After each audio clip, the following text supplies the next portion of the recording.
Allowed the two It's okay. It's okay. Off your mind. It's okay. Off your mind. Like me. Chai! Now wow, people wey suppose talk through to power don't off mic. And if we talk, now 500,000 they go summer us, call them hate speech. But fear not, Maiyegun don't come.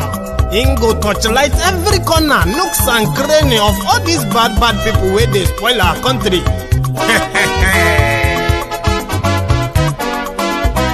So my people make we laugh, oh yo yo. Maiyegun don't come, oh yo yo. My people make we shout, oh yo yo. Maiyegun don't come, oh yo yo. Maiyegun don't come, man of the masses, oh yo yo. Maiyegun don't come, oh yo yo. Maiyegun diary politico, oh yo yo. Maiyegun don't come, oh yo yo. This one not the off in mind, oh yo yo. Maiyegun don't come, oh yo yo. And in the touchlight every corner, oh yo yo. Maiyegun don't come, oh yo yo. Okay, some people be they holla say they want the power. Chai, them be promise us say we go get light and power. Nah. Them hustle sote they can't get the power. But now they know they do anything with the power. Every day, dollar just they get the higher power over naira. See them talk say make we off mind, but thank God say Maiyegun don't come. So my people make you ladder, oh yo yo. Maiyegun don't come, oh yo yo. My people make we shout, oh yo yo. Maiyegun don't come, oh yo yo. Maiyegun don't come, man of the masses, oh yo yo. Maiyegun don't come, oh yo yo. Maiyegun diary politico, oh yo yo. Maiyegun don't come, oh yo yo. This one not they off in mind, oh yo yo. Maiyegun don't come, oh yo yo.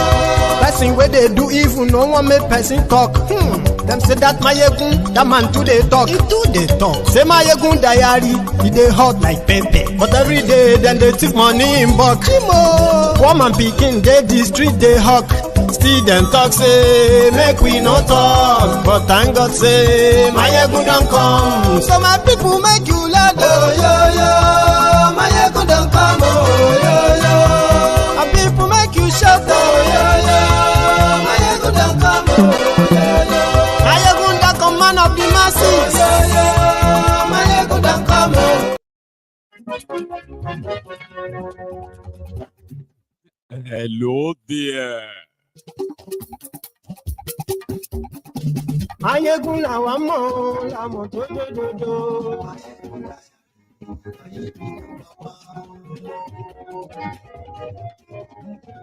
Maiyegun làwa mọ̀, làmọ̀ tó dòdòdò. Maiyegun ti dé ọ̀rẹ́ ara yìí.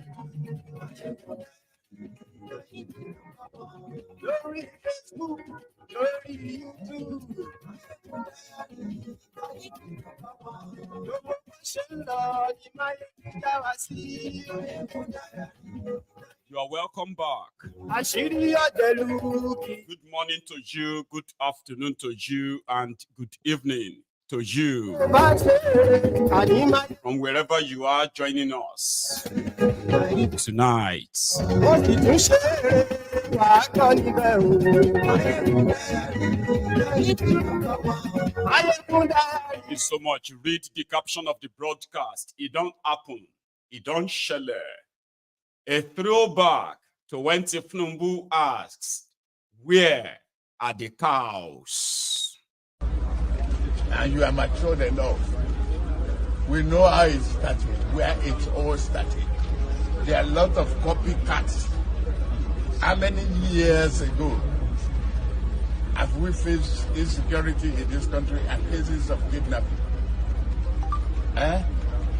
It's Evans who was arrested and the disclosure thereafter.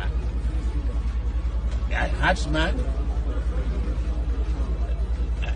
I don't want to be political. I will ask you, where are the cows? lórí Facebook. Where are the cows? Over 70,000 lives have been lost in the last 9 years alone. More than 5 million people have been displaced by the cows. Nigeria is now battling with food crisis because of the cows. Now we know where the cows are. Now the cows will have their own ministry, including a minister. They ask you, where are you working? I am working in the ministry of the cows, or that of the bandits. Share this broadcast as you are joining us. Invite your friends, invite your not so friendly friends. Just tell all of them that Maiyegun today, he don't land.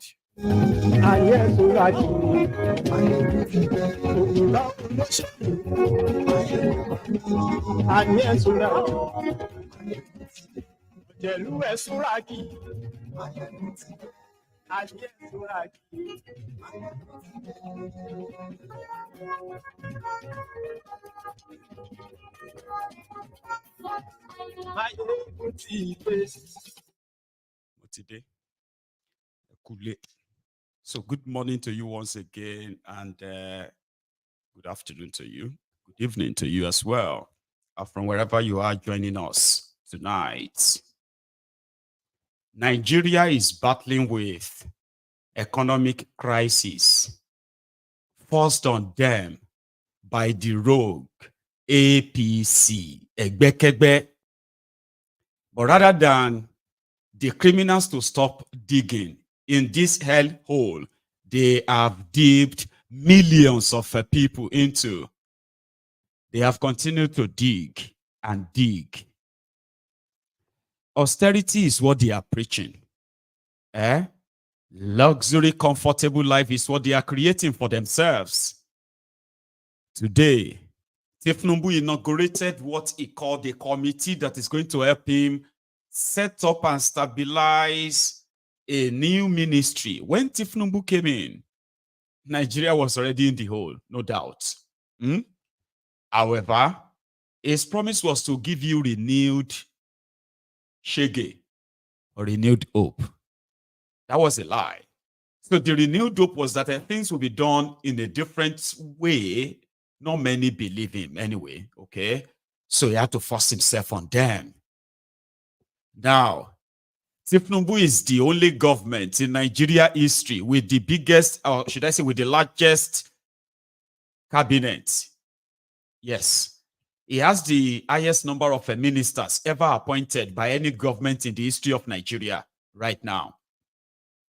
Currently, on the last count, Tinubu has appointed, and all this announcement they are making, Tinubu has appointed over 20,000 people who have been given just some bogus, whatever, duplicated portfolios, committee this, committee that, and he continues to create more. This is actually called job for the boys. They will not have any impact on the people, on the citizens, on the population, on the country, except the negative impacts, which is that of the economic part of it. They monetize every problem. And here is something. They are not done. Tinubu currently has 47 ministers, minus Omobeta, that is currently on suspension, Abi.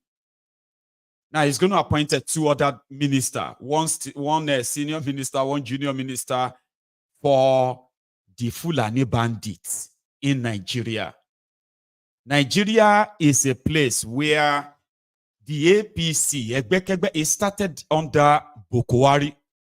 APC, Egbekegbe, came to legalize terrorism. And they have done that so far, where it is the only country in the world that is rehabilitating repentant terrorists, while the terrorism in the country continues to grow and out of hand. Their citizens are being killed and kidnapped almost every hour.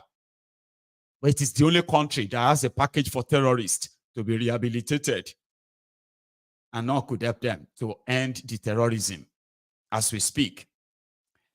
because of the terrorism of the Fulanis in Nigeria, when their cows and their guns have invaded farms and killed people, villages ransacked, people chased away from their own ancestral lands,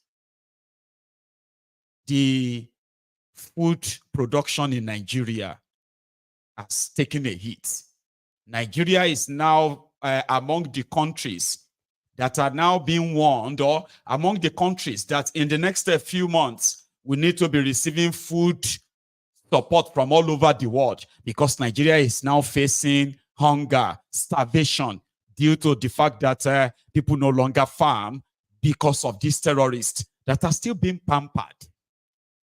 There is a Ministry of Agriculture, even government that planted, they are actually, cultivated thousands of hectares of land in northern Nigeria. Some of these farms cultivated by the government of Nigeria, they are now under the control of the terrorists. And even Nigeria have no audacity to go back there and say they want to harvest anything. All of this is happening in Nigeria, and the government of Nigeria classified that as those areas as ungoverned areas, areas that their soldiers won't go to, areas that their policemen won't go to. But you see, those who are Nigerians there, they are now under the control of these terrorists. Now, you have a minister of agriculture in Nigeria, and whether it is farming, whether it is husbandry, animal husbandry, livestock, and all that stuff, they are supposed to be under the Ministry of Agriculture, where there is a minister anyway. But from the blues, Tinubu came out and they said the solutions to farmers-others clashes. That's another lie.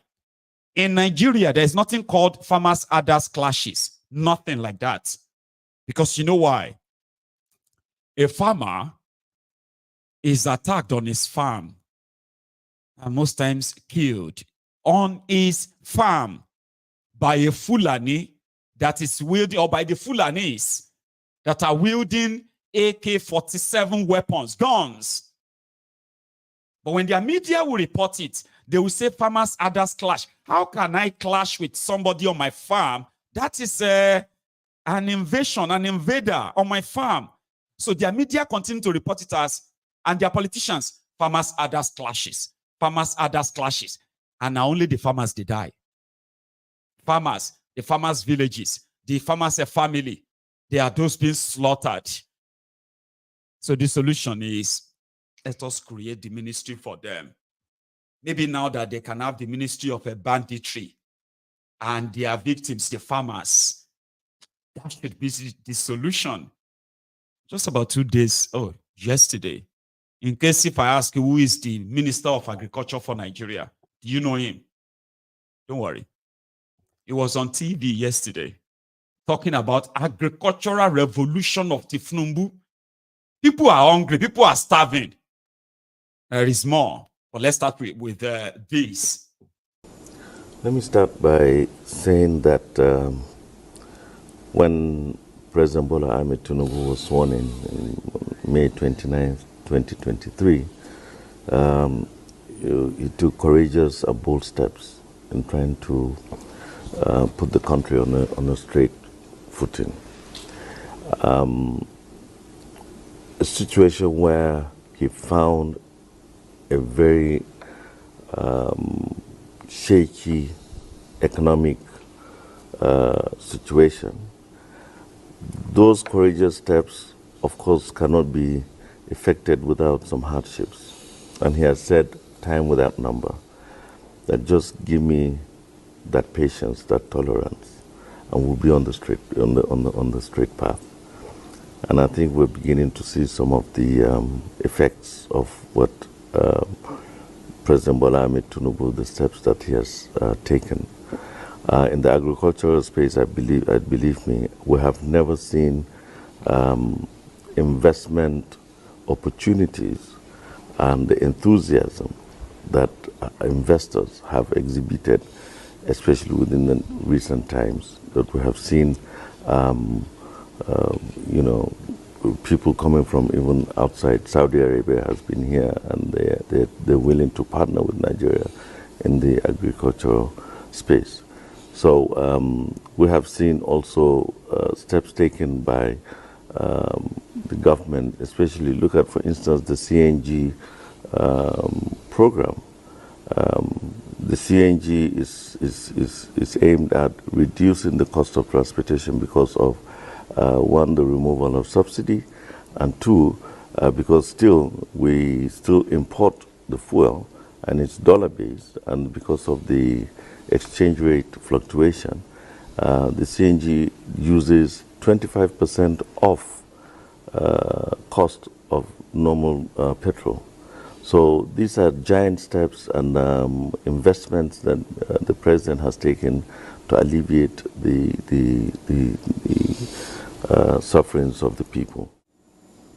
Let me differ a little bit, because from my point of view, from where I stand and where I operate, I have seen a lot of enthusiasm from state governors.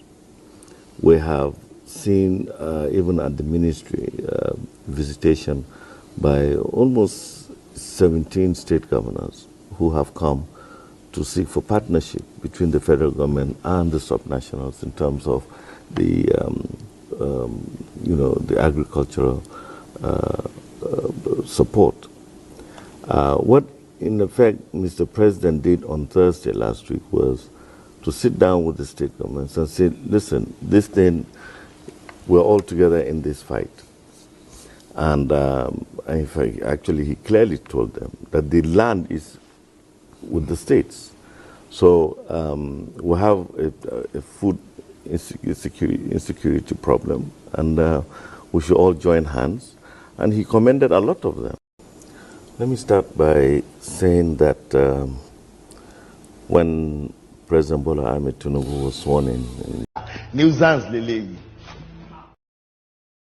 and in fairness, please, so that it won't be just maybe I am the one who is so irritated.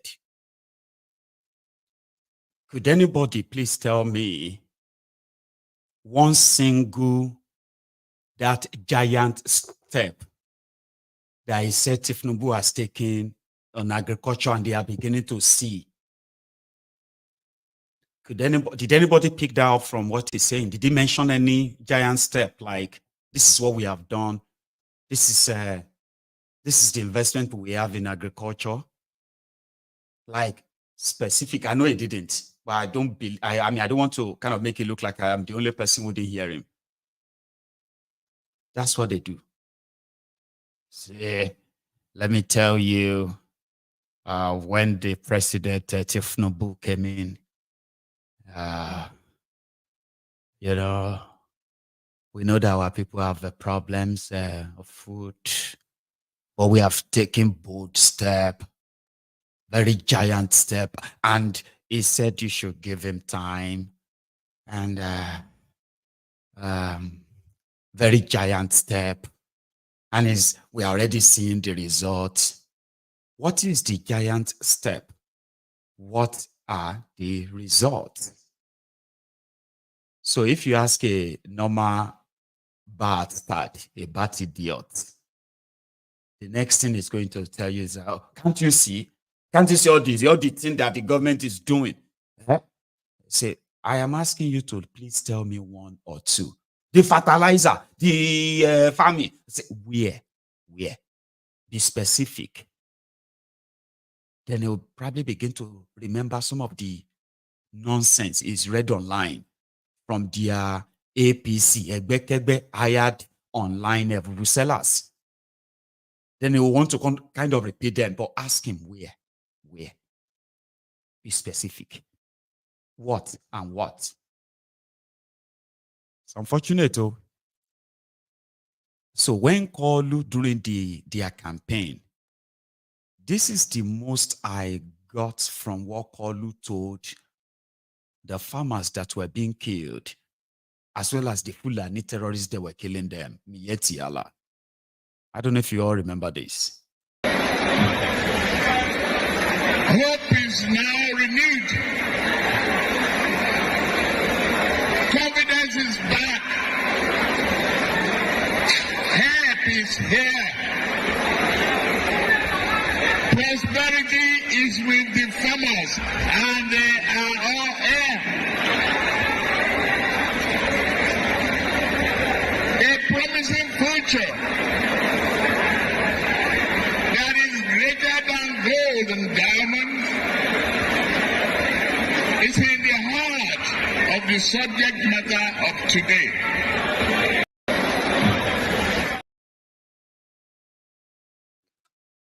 Yeah, that's the one that hired the one you heard earlier. So who do you think is more like moron? Which one do you think is more moron between them, or they are just of the same level? Just are the people deciding and making decisions for Nigeria. So after 1 year, when more farmers have been killed, more farms have been destroyed, Nigeria is facing food crisis.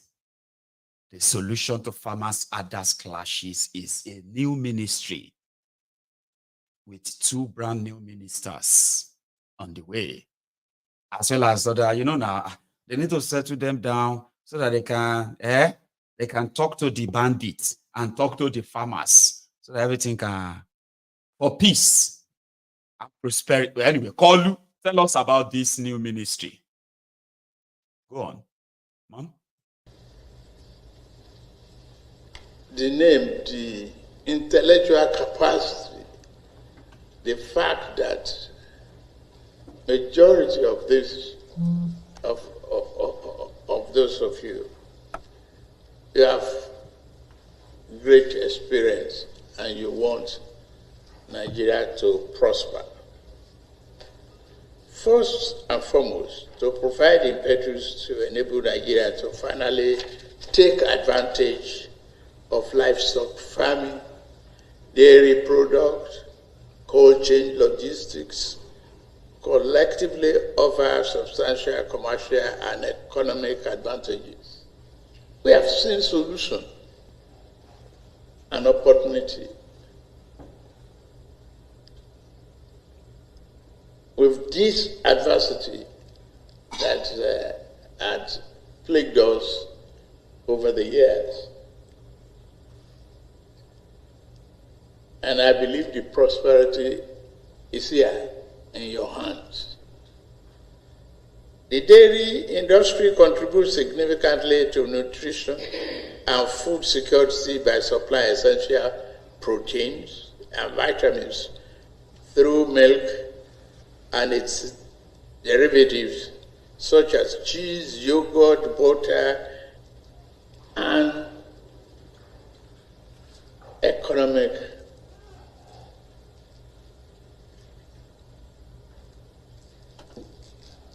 advantages. Efficient cold chain logistics are crucial in maintaining the quality and safety of these perishable goods from farm to market, thereby reducing food waste and ensuring a steady supply. This sector will boost agricultural productivity, enhance export opportunities, and stimulate economic growth by fostering a robust value chain that benefits farmers, processors, herders, distributors, and consumers alike. Let me take advantage of the presence here. Thank the former executive governor of Kano State and the chairman of All Progressive Party, Abdullahi Ganduje, for assembling the best minds and experts to find solutions, convening the National Conference on Livestock Reforms and Mitigation of Associated Conflicts in Nigeria in February last year. The far-reaching recommendations in their report informed our decision to constitute and inaugurate this Presidential Committee on the Implementation of Livestock Reforms and seize a great opportunity to better the lives of our people rather than the conflict-promoted agenda. It is our renewed hope, and I believe that hope is here.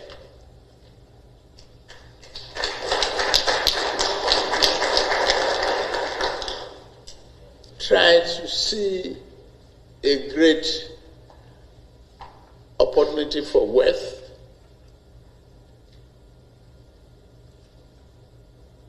in a situation that is very confusing. I must mention here that I've discussed a number of occasions with the governors the need to see this opportunity, seize it, then run with it. From here, are we at this junction, and we have appealed to remove every taint of partisan politics from it. I assume the chairmanship of the committee as the president, and appoint Professor Jega as my deputy or co-chair, and as Dr. Gaduji, we say thank you, just remove yourself, so that any taint of politics in this environment will be erased completely. This is not about politics. This is about nuisance lele. Nuisance lele. Honestly, you see? So job for the boys, the job of a ministry, okay, is what they are actually like sharing there. And you know what that means, Abi? Yeah, so the committee will need some money so that they can help to the livestock, you know, the how to convince some of you that we are the committee representing the president. So we believe that the Ruga land in your own state, it is time for us to start to begin to set it up. The Ministry of Fulani Bandits are ready to come and build the Ruga. You don't even need to build the Ruga anymore. The Ministry of Livestock will come and build it for you. Are you paying attention? I know it's supposed to kind of get you more angry. That's what somebody said. They said that when they sent Maiyegun's diary video to their loved ones, especially in Nigeria, they said they don't like watching Maiyegun. So why? So we don't like watching him because watching him is like we always get you angry. And when you get angry, you're going to go after these guys, and they don't want to go after them yet. You know? So that's how much it is to sit there and watch how lunatics, how career criminals, as we put it, to majoring in the minor and minoring in the major or whatever, right? People are hungry.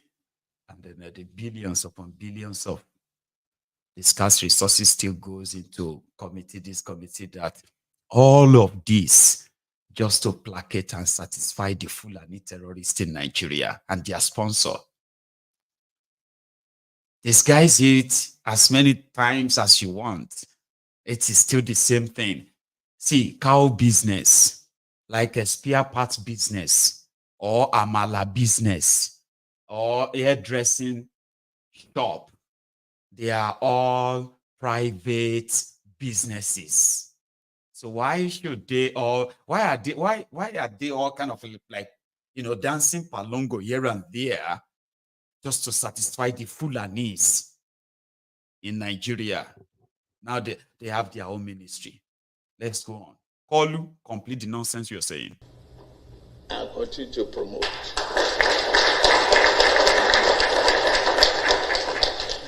We've solved the problem.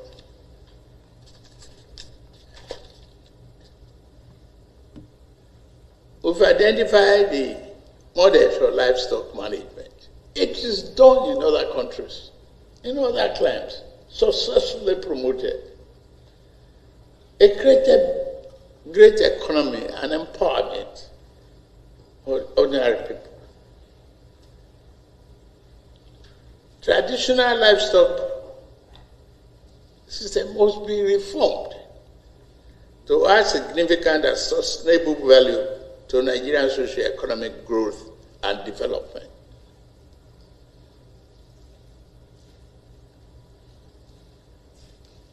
With all measures that is available to us, I don't want to turn this environment into another talk opportunity. I just want to at least inaugurate this committee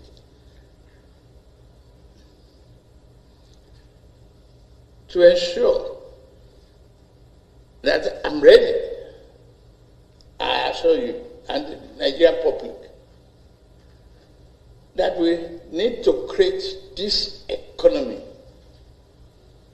seize this opportunity. Be it ranches you recommend and promote, I will work with it.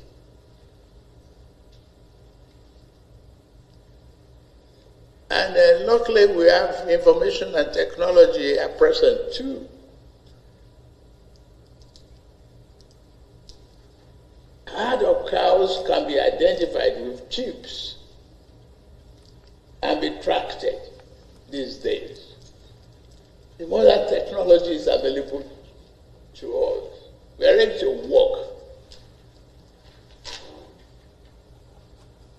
As I said from the beginning, with you, all of you, the solution is here.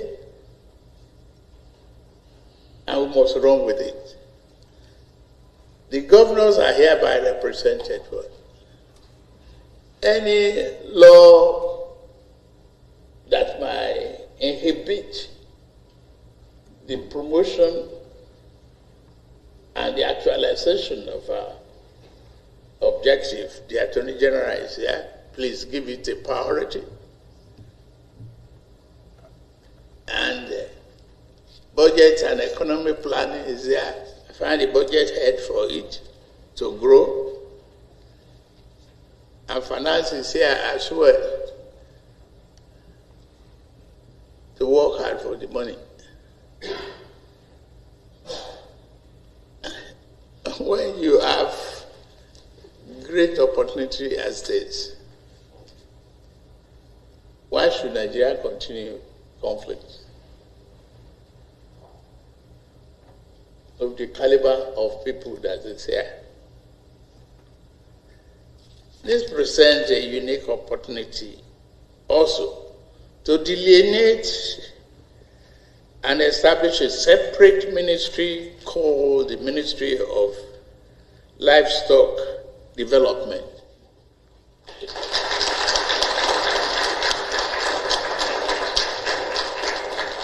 We develop the economy. Give people opportunity to excel. Our vet doctors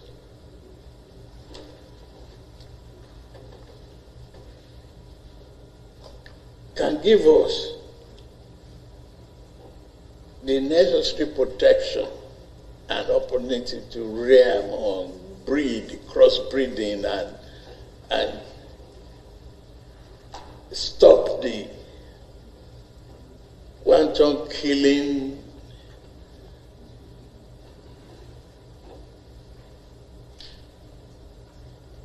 even animal feeds. It's a huge economy. Ladies and gentlemen, I hereby inaugurate the Renew Hope Livestock Reform Implementation Committee in Nigeria.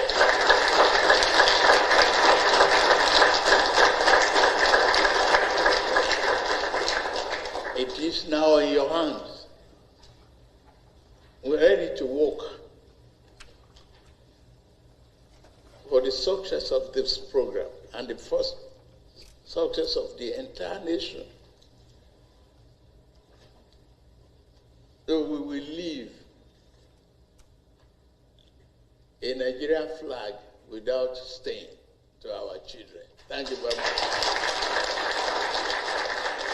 Nuisance lele. See, I am livid, right? It is not just because I don't kind of like this guy. It is the fact that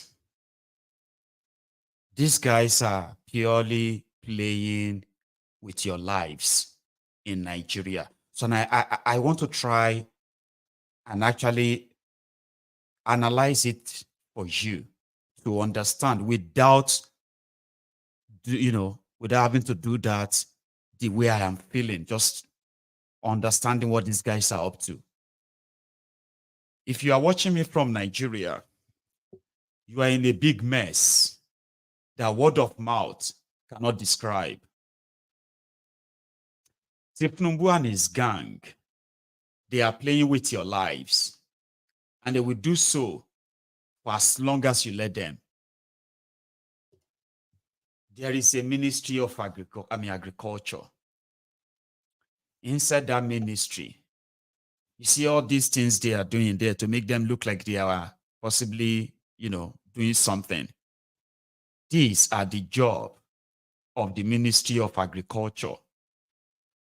These are the normal things that you can propose. They were supposed to be there, right? But you can propose them in your ministry and go on and then work on them. There is livestock, supposedly livestock department in your agriculture ministry. There are vet doctors there, animal doctors there. There are schools in Nigeria that are training people on how to help on in that your agricultural sector. So if a ministry says they had a plan, if Tinubu said he had a plan, and then you are running a country that is broke, supposedly, and you are creating jobs for the boys, it's now in your hand. Go make of it whatever you like. Attorney General, I want you to try and do something and make sure this becomes the law. Finance Minister, you are here. Make sure the money they need, you give it to them. To do what? To go and, because people, we don't need to be killing ourselves. You want to chop? Let's create a ministry for you and put all your people there. Let them shop there. Just make sure that everybody is in your hand now.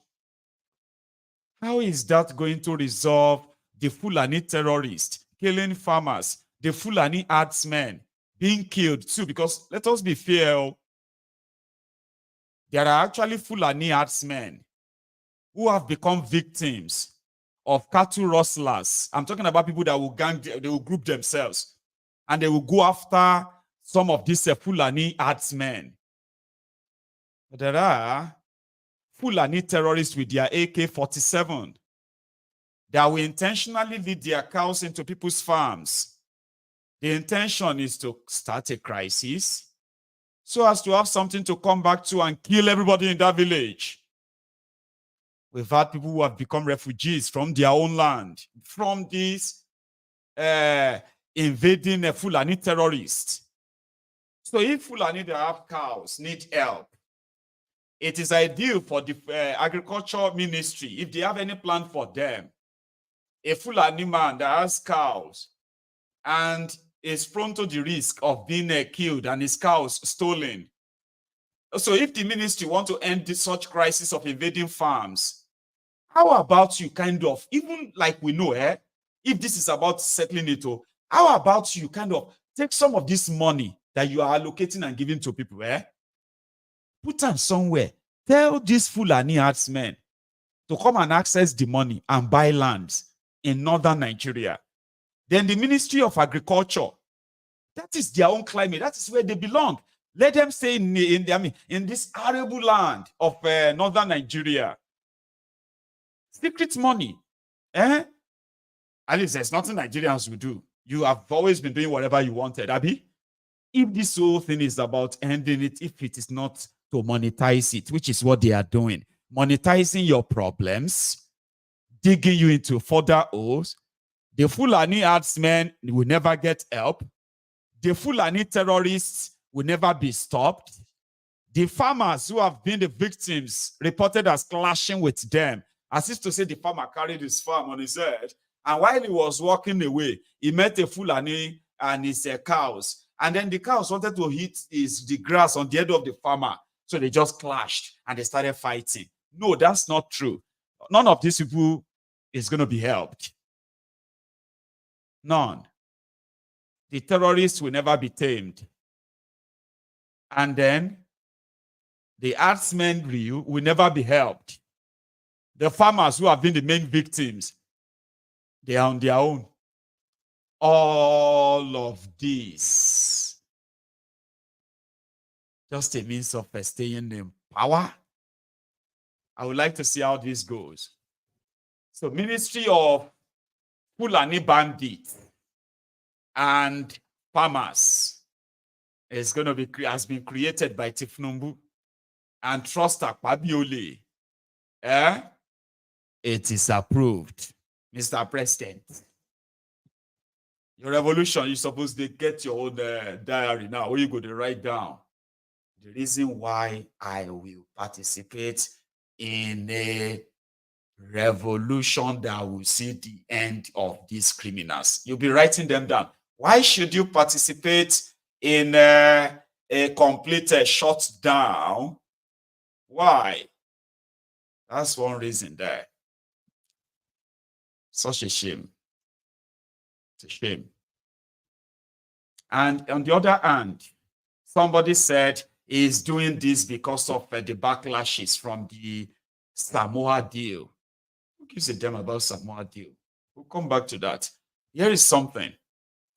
The House of Reps in Nigeria now said that Tinubu should reject that Samoa deal because of the LGBT, this or that. Now, Tinubu's gang said, in fact, before we even get to that, okay, kind of hold on, right? I remember something again. How many of you read the news that Tinubu has removed tarrif on importation of food into Nigeria? Do you know that that was just less than 24 hours ago? The story is not true. It was said by that guy minister, agriculture minister. Then Onafunnuga came back to say, no, it's just for 150 days. And it's for 500 metric tons of food. In fact, it hasn't been approved. Now they have started deleting that announcement. This Bajue, Abi. Okay, let's go to that National Assembly where Oshi-omo-ole was also pretty much upset. But I'll show you this first, the Samoa deal. One of the DRF member had this to say. Thank you, Mr. Speaker. Mr. Speaker, honorable colleagues, my name is Dr. Gali Mustafa Tijani, representing Alabasuga Ajinki Federal Constituency, Mr. Speaker. Mr. Speaker, I have amendment and a reply to the House Leader. The first amendment, Mr. Speaker, is the need for Nigerian government to unsign and withdraw from the unpopular Samoa Agreement, and the need for the government to refrain from engaging in any such treaties that contravene the people's culture, religion, and unethical morals. One. And Mr. Speaker, agreement, this is the amendment. Mr. Speaker, agreement upon agreement has been signed by Nigeria in order to improve the Nigerian economy. But Mr. Speaker, everybody knows that instead for the economy to progress, it's now retrogressing like a wildfire. Therefore, Mr. Speaker, we urge and we tell everybody, no matter how much money Nigeria is going to get from this thing, the handlers of the current economy could not fix the economy. Therefore, this should be rejected in totality. Thank you, Mr. Speaker. Yes. Thank you, Mr. Speaker. Mr. Speaker, honorable colleagues, my name is Dr. Gali Mustafa Tijani, representing Al-Basuga, Jinki Federal Constituency, Mr. Speaker. Mr. Speaker, I have amendment and a reply to the House Leader. The first amendment, Mr. Speaker, is the need for Nigerian government to unsign and withdraw from the unpopular Samoa agreement. And the Sorry, that kind of bit extended. And the report now is that, sincerely, right? If to say, I understand Hausa very well, I would have possibly, I would have brought you this load of how the northern Nigeria's, the Sharia northern Nigeria's clerics, how they are going mental. Mental. They are going mental. Sorry, it's not mental. They are going crazy. Better. Going crazy because of this Samoa deal. And Onafunnuga came out and said, those who are pointing out the LGBT stuff from this deal, they were mischief makers, trying to mislead the people or something like that. But as we speak right now, some are now saying, oh, Tinubu is kind of boboing them, right? He's creating a ministry for this supposed Fulani Sharia North. No, it's not. It's a different, it's a different shit show already. I mean, entirely rather. Here is what Oshi-omo-ole had to say about policies of those who are with Tinubu, including those who were with Boko Haram at the time. It's a collection of some talks. Please listen. One sec. Thank you to every one of you who has sort of bought me a cup of coffee. I may not be able to list your name right now because of time, but you know yourself, so thank you. Let's watch. Liberal economic policies have failed Nigeria. I want to be able to see the president saying, yes, Africa growth, we have disagreements, but I am elected to uphold the Constitution of the Federal Republic of Nigeria, not of Africa Charter. We would relate with other countries. The days must be over where we talk of Africa as the centerpiece of our foreign policy, a way to one in which Nigeria and the welfare and the well-being of Nigeria is the central focus of Nigeria foreign policy. If it is not good for Nigeria, we will do it. How can you subscribe to something that you cannot participate in? How can you have a free market where you only buy but you have nothing to sell? And the only thing we have to sell is crude. And that crude is not determined competitively. It is determined by some forces in the West, whether the president of US is sick or whether the publish of data, it shows that economy is slowing down, that affects the price of oil, whether China is growing or China is slowing down, and all of that. And so the result is that today, we are importers of, from the lowest second-hand time, we started borrowing. And to encourage us to borrow more, economists tell us about how much you can borrow in relation to GDP. They'll always have some statistics as if this were in the holy documents. And so we borrow to a point that they now came back to say, you have overborrowed. And for us to support you, you must devalue your currency. You must float it. Thus subsidize consumption. And when you devalue your home, goods and services produced at home will be cheaper, and therefore you have greater export opportunities. Because Nigeria-made goods, we find cheaper prices overseas, and foreign goods will be too expensive for the natives to buy, since we are now in our native land. And because they can't buy, we've got to have a more realistic balance of trade. And that is how around 1978 or so, The naira was devalued from where it was 1 naira to 1.5 US dollars. When I went to UK to pay my school fees in the UK, I got my check from, I believe, Barclays Bank, which is now Union Bank. And I said, if indeed there is such thing as a visible hand, why do we elect a president? Why do we elect a governor? The market, by its nature, is not accountable, except to the buyer and the seller. But we elect governments that are accountable, that we should be held responsible for our collective well-being. And so when I heard him today say what he said, I said, then I'm not exactly crazy. So I am going to start my conversation, not a lecture, just a discussion the way we used to do under the village tree, you know, because my father was he's the greatest teacher, and my mom, assistant teacher. Between the two, everything I have, they are responsible. I think that if we take a critical look at where we're coming from, Nigeria was at its best when, I believe sensibly, and when we celebrate China, we just look at the outcome without looking at the system that produced that outcome.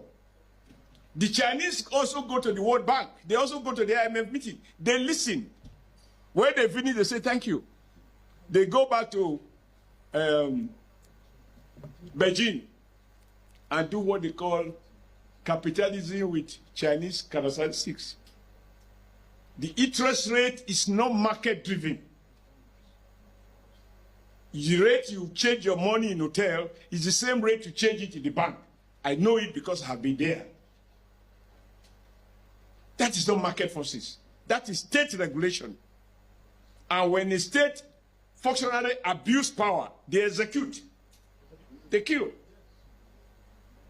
And so, without following Western models, China has become, over a period of 15 to 20 years, they had double-digit growth consistently, not based on market liberal models. When Washington insists that the Chinese currency is overvalued, the Chinese reply, it is not the foreigner who will tell us the value of our currency. In Nigeria, our people will go to the World Bank and IMF, they will tell us what they think we are. And we celebrate that fifth rate, what do they call them now? They have these funny, not funny names, well-known names in West, that they have given us B+, B-, B+++. What the hell does it matter? We are to rate who we are, not foreigners. And until we return back to this homegrown policy. Nuisance lele. Nuisance lele. I just wanted you to hear him.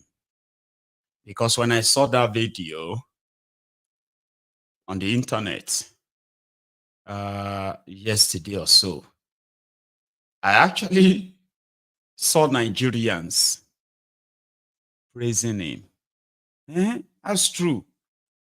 Very, very, very sensible. See talk. Like I like this idea. I like like they are praising him that it was making sense. What you have in Nigeria is not education, it is indoctrination. That's what we have in Nigeria. I'm glad he used China. And then he used how China have their way of not being controlled by the rest of the world.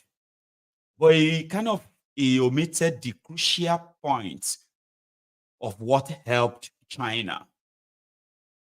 If he was in China, Oshi-omo-ole would be dead. They would have hanged him. Majority of them that you have in the Nigeria Senate, those of them who you have in different state government and all of that, they would have killed all of them.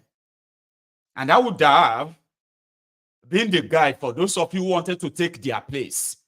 When you know that na they hang Oshi-omo-ole for Uromi.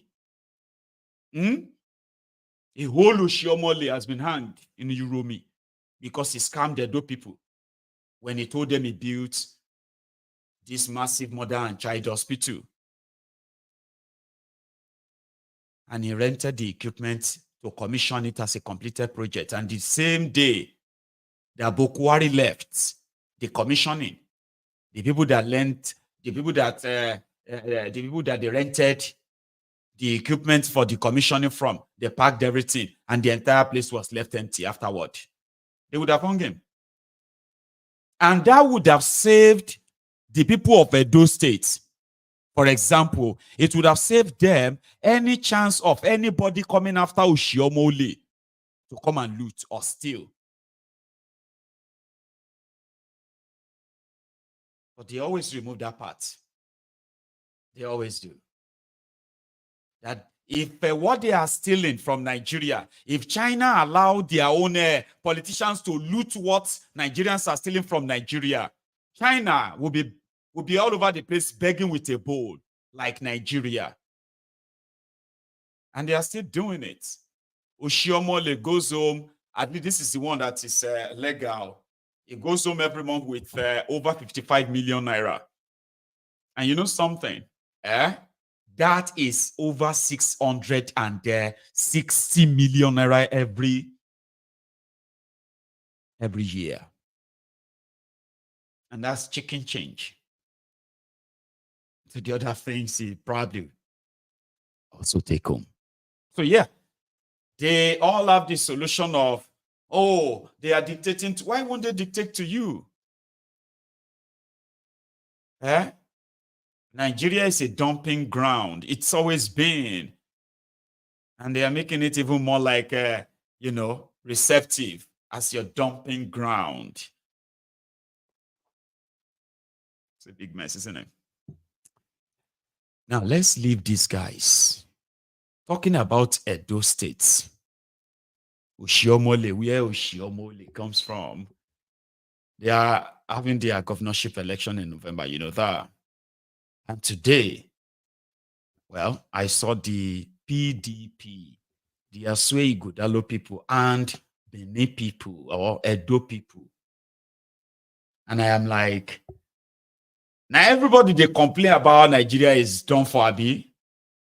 How the PDP, APC have destroyed Abi. I mean, I say, every time they choose a date that they want to do another election, even some of those who will tell you, I will never participate in their whatever anymore, they will participate. Not when they have to give you 10,000 naira per vote. No way.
Today not Tuesday.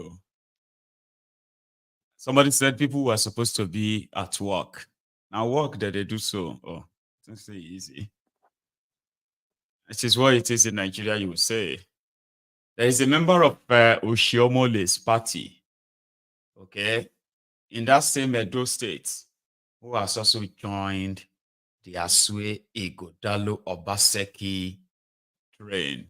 This is kind of share this reason. That's why I'm sharing the video. Okay, I wanted to hear the reason why this APC guy, who happened to be the state vice chairman of APC or something, decided to send the light now and all of that kind of stuff. Listen to his reason. Name is Chief Francis Inegbenike, the immediate past state vice chairman of the APC. I resigned my appointment 2 weeks ago to join the largest party in Africa, the PDP. I must confess that I didn't know that you will receive me this way. I didn't know you will honor me this way. This way, I never know you will honor me this way. Honor me this way. Thank you, my Lord. I must say that myself and my numerous supporters, we have come to join the PDP to deliver a very competent candidate. A man with capacity, a man that is loved.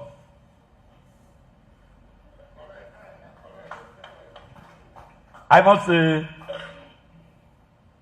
the PDP did a good job by electing a very qualified and competent candidate. By the grace of God, we will join hands with you to deliver him come September 21st. Yes, as you can see, the distractions, whatever you are seeing is just to tell you that the other party, they are not ready for the elections. They are looking for a shortcut, but we will not allow them. We will not give them. We will block all those loopholes. I assure you, sir, we will work and work to deliver Ashton Dalo as the next governor of Edo. Thank you very much, sir. Name is. That's how they roll. You understand? That's how they roll. You just have to kind of like, almost wherever your bread is going to be buttered, okay? There's little you can do. If you have been offered this pile of cash by these politicians as we speak, you know what I mean? Like, you have to jump on it, you say. But that's those states, okay? Their own is APC, Labour, and PDP. And the people are going to help validate whatever the INEC gives to them. They're going to probably be back here to tell us how much they have been ripped off. But that's for those who are still going for another charade. Okay? For those who have been to, like the drama we have been witnessing in the River State. So Fubara is consolidating its own kind of like its own control over the levelers of power, kind of. He's the governor. He's the one that is believed to be dealing with the weakest structure. Who is going to probably blink first? We don't know yet. But the guy is consolidating. And as somebody said here last night, the Rivers people are the victim of all of this. But hey, there seems to be okay to be the victim on this part, especially those on the part of Fubara. The royal fathers have received their own sort of cut off the pie from the state cover. Brand new SUV shared to them. But before that, here is what Fubara had to say, especially concerning the yesterday's directive coming from the weakest loyalist, who gave him 7 days to come and speak to them, as in to come and represent the 2024 budget to them. So, according to Fubara, he said he is dealing with dangerous people. And he believes he's doing the right thing. So him, he believes he's doing the right thing, is doing what the law says by dealing with 3 or 4 House of Assembly members left. In his own words, and how they bombed or attempted to bomb the visiting lawmakers to Rivers State. Like, I think you should hear him again. I want to thank the Almighty God, because one way or the other, all the plans of the enemy, people always ask me, why is that? I say, enemies. We just have one enemy. And behind the enemy, you have the children and grandchildren.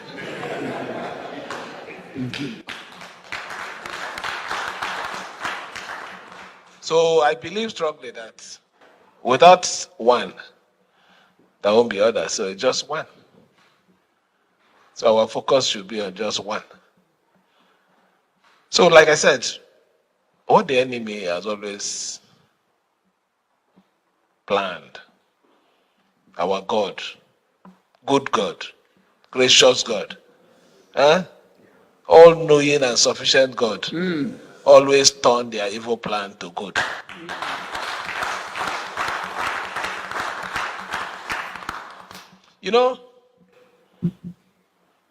If it were a situation that Fubara is involved in anything, or Fubara's associate, by now, Nigeria will be hot. There will be arrest. There will be statements. There will be counter this. There will be press conference.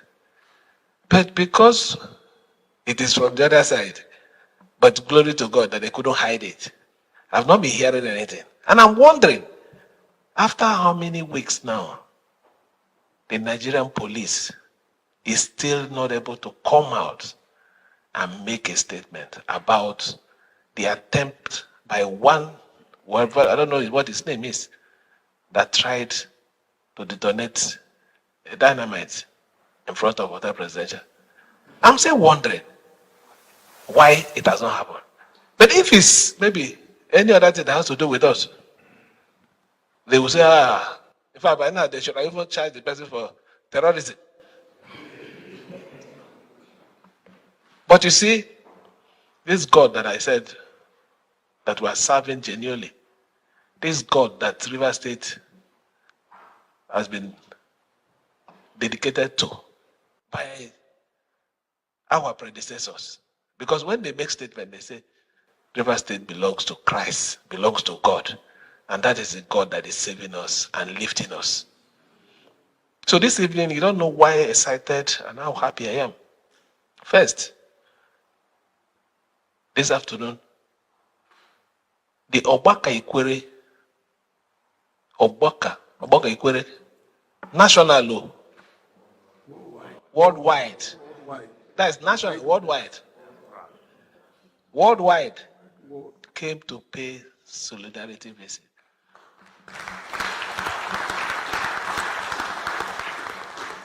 To assure this government that this government, they are part of it, that we should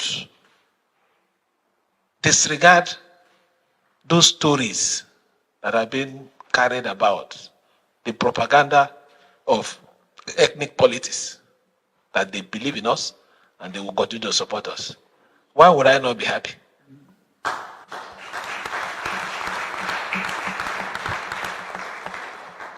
We have not finished that one. You are aware of what is also happening. In the other side, those people who used to wear one fine ties, you know what is happening there? We are receiving favorable messages. You see, can see how excited I am? And to crown it this evening, we're here to prove to the world, it's not propaganda, that I am dealing with the recognized Rivers State House of Assembly by law.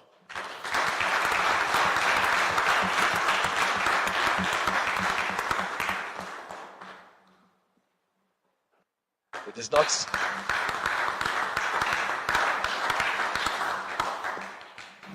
It's not about the position. It's about who you are. I'm not carried away by this office. which I believe every one of you know. I've made this office very simple. The kind of fear that you people used to see in this office, within this tenure, my own administration, you've seen that there is nothing in it. Nothing. Power should be simple. Like I say, earn respect. You don't force people to respect you. Earn it. Your attitude, your action. Nuisance leleyi. Nuisance leleyi. I don't know if it is also just me, right? Can you see through the emptiness in the characters who are holding public offices in Nigeria? Do you ever get so irritated? Like, even if you kind of love their gbasgbos, right? Do you not feel irritated by their emptiness? And then they kind of cover that mostly with God this, God that, the God we serve, the original God, the normal God, the God we dedicated. Do you not feel irritated? Like, I do. Because to me, it's more or less like, oh, Benny Koshilo, say what you want to say. Which one is all these? But we know how it works, okay? And then there's Ekilapu. Where's that my clap? No.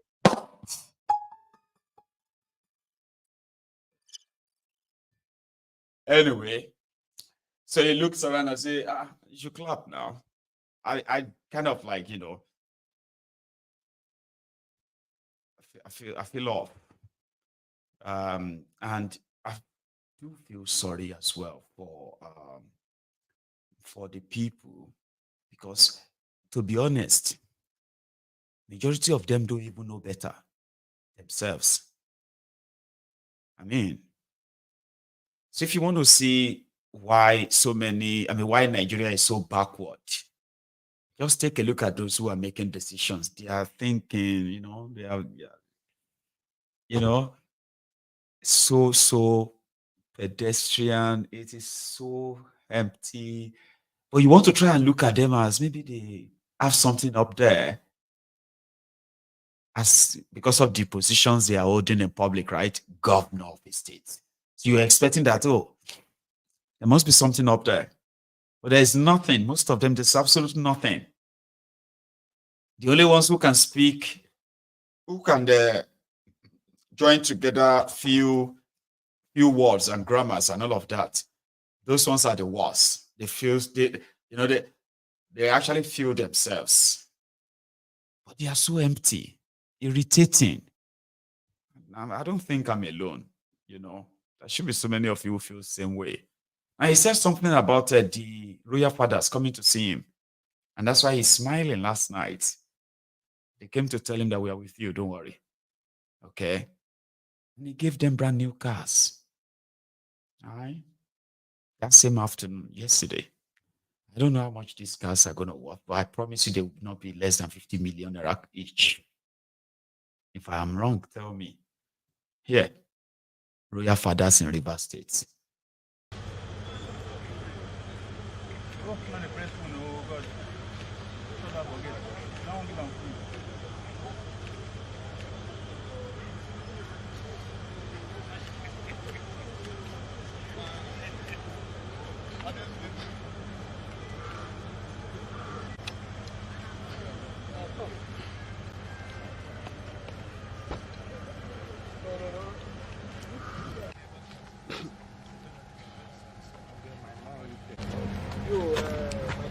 Yes, sir. One Prado and another Hilux. Let's bring out you. Thank you. God bless you. No. On behalf of His Excellency the Governor, as Chairman of Rivers State Council of Traditional Rulers Chiefs, on behalf of the Governor of Rivers State, Sansinala Fubara, present this official vehicle of a brand new Prado SUV to you. And the Hilux. Thank you very much. And the Hilux. Furthermore, sir, for your backup security, His Excellency has also presented this brand new 2024 modern Hilux. Thank you very much. Congratulations, Excellency. Thank you.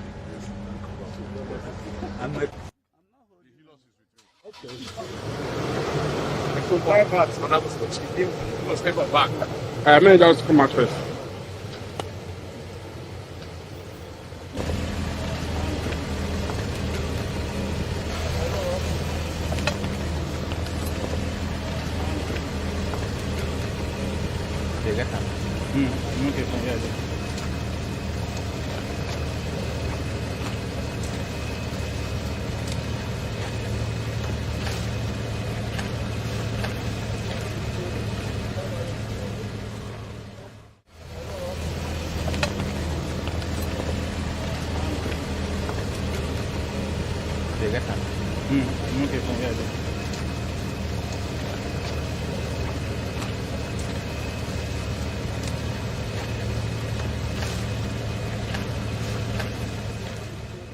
Our dear President General of Worldwide. Worldwide, His Royal Majesty. Thank you. On behalf of His Excellency, the peace-loving Executive Governor of Rivers State, Sir Fubara, Governor of Rivers State, it's an honor to present him and present to you this brand new Toyota Prado SUV as your official car in your capacity as President General of Fubara Ikwere Worldwide. Congratulations, sir. God be the glory. And particularly our Rivers State Governor. I want to appreciate you particularly and our governor for making this donation in my personal capacity. I will continue. I promise to work for the whole Ikwere nationality to make sure that the solidarity message we gave today will continue, is going to be continuous. In Jesus' name we pray. Amen. Amen. Thank you. Thank you.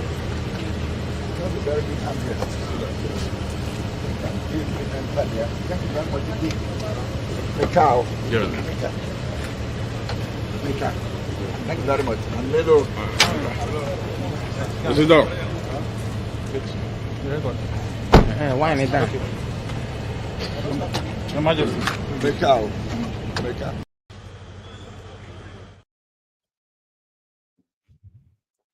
I don't know how much they sell cars in Nigeria, but probably, the one they gave to the chairman of the traditional rulers council, Rivers State, right? And the Hilux truck, that could be like over 100 million naira. The official cars are supporting me. And the President General of all the Ikweres worldwide. You two take one Prado. 2024. The Prado Jeep. That's a Toyota, right? I bet which country be Toyota again? Is that not Japan? Let me Japan get Toyota. I've been in Korea. If you go to 36 states in Nigeria, you will see brand new, latest car from Mercedes-Benz, from Toyota, from all of these foreign car makers. Imported into Nigerian government houses. Tear rubber, never touched. There. Supplies. So they give cars like, hey, you come. Take 2 cars. Say, thank you so much, sir. Thank you, sir. Thank you, sir. That's 100 million naira car. Yay. That's what they do. And as long as you are benefiting from it, you don't have to complain. The best is for you to wait for your time. So that when you get to your own turn too, make yourself take your own. That is why when you see a lot of them who talk about how they love Nigeria, they don't love Nigeria. None of these guys love anywhere. You don't treat what you love like that. Pillaging your country. All for what? Just because the criminals will give you cars, or they will give you a house, or they will give you money. But here is somebody from Wiki. This one, I don't know if they gave this one car, but it's not a royal father. It speaks on why the people from Obiakpo, Ikwere as well, will continue to support Fubara. Make Wiki stay away. Now I turn to this. We are not disowning Wike. Wike is still the son of River State. He's still our brother. He's still our father and all of that. But what we are saying is that Fubara must have a full control of River State. Okay. He must have a full control to take decision on behalf of his people. Because if anything happens, if the government fails, the person they will blame is Fubara. They will not blame any person. And again, don't forget, His Excellency, the former governor of River State, called for the killing of godfatherism in River State. I joined to Bini to go and fight Adam Oshi-omo-ole to kill godfatherism. So why do we need to agree on it in River State? Godfatherism is dead and nobody can be the godfather of River State. Mr. Oji, okay, we hear you loud and clear. If you say Wike, you are not sure whether it's a shining light. Maybe it's a blinking light of equity. But how do you think all of these problems in River State can be resolved? What do you think is the way forward?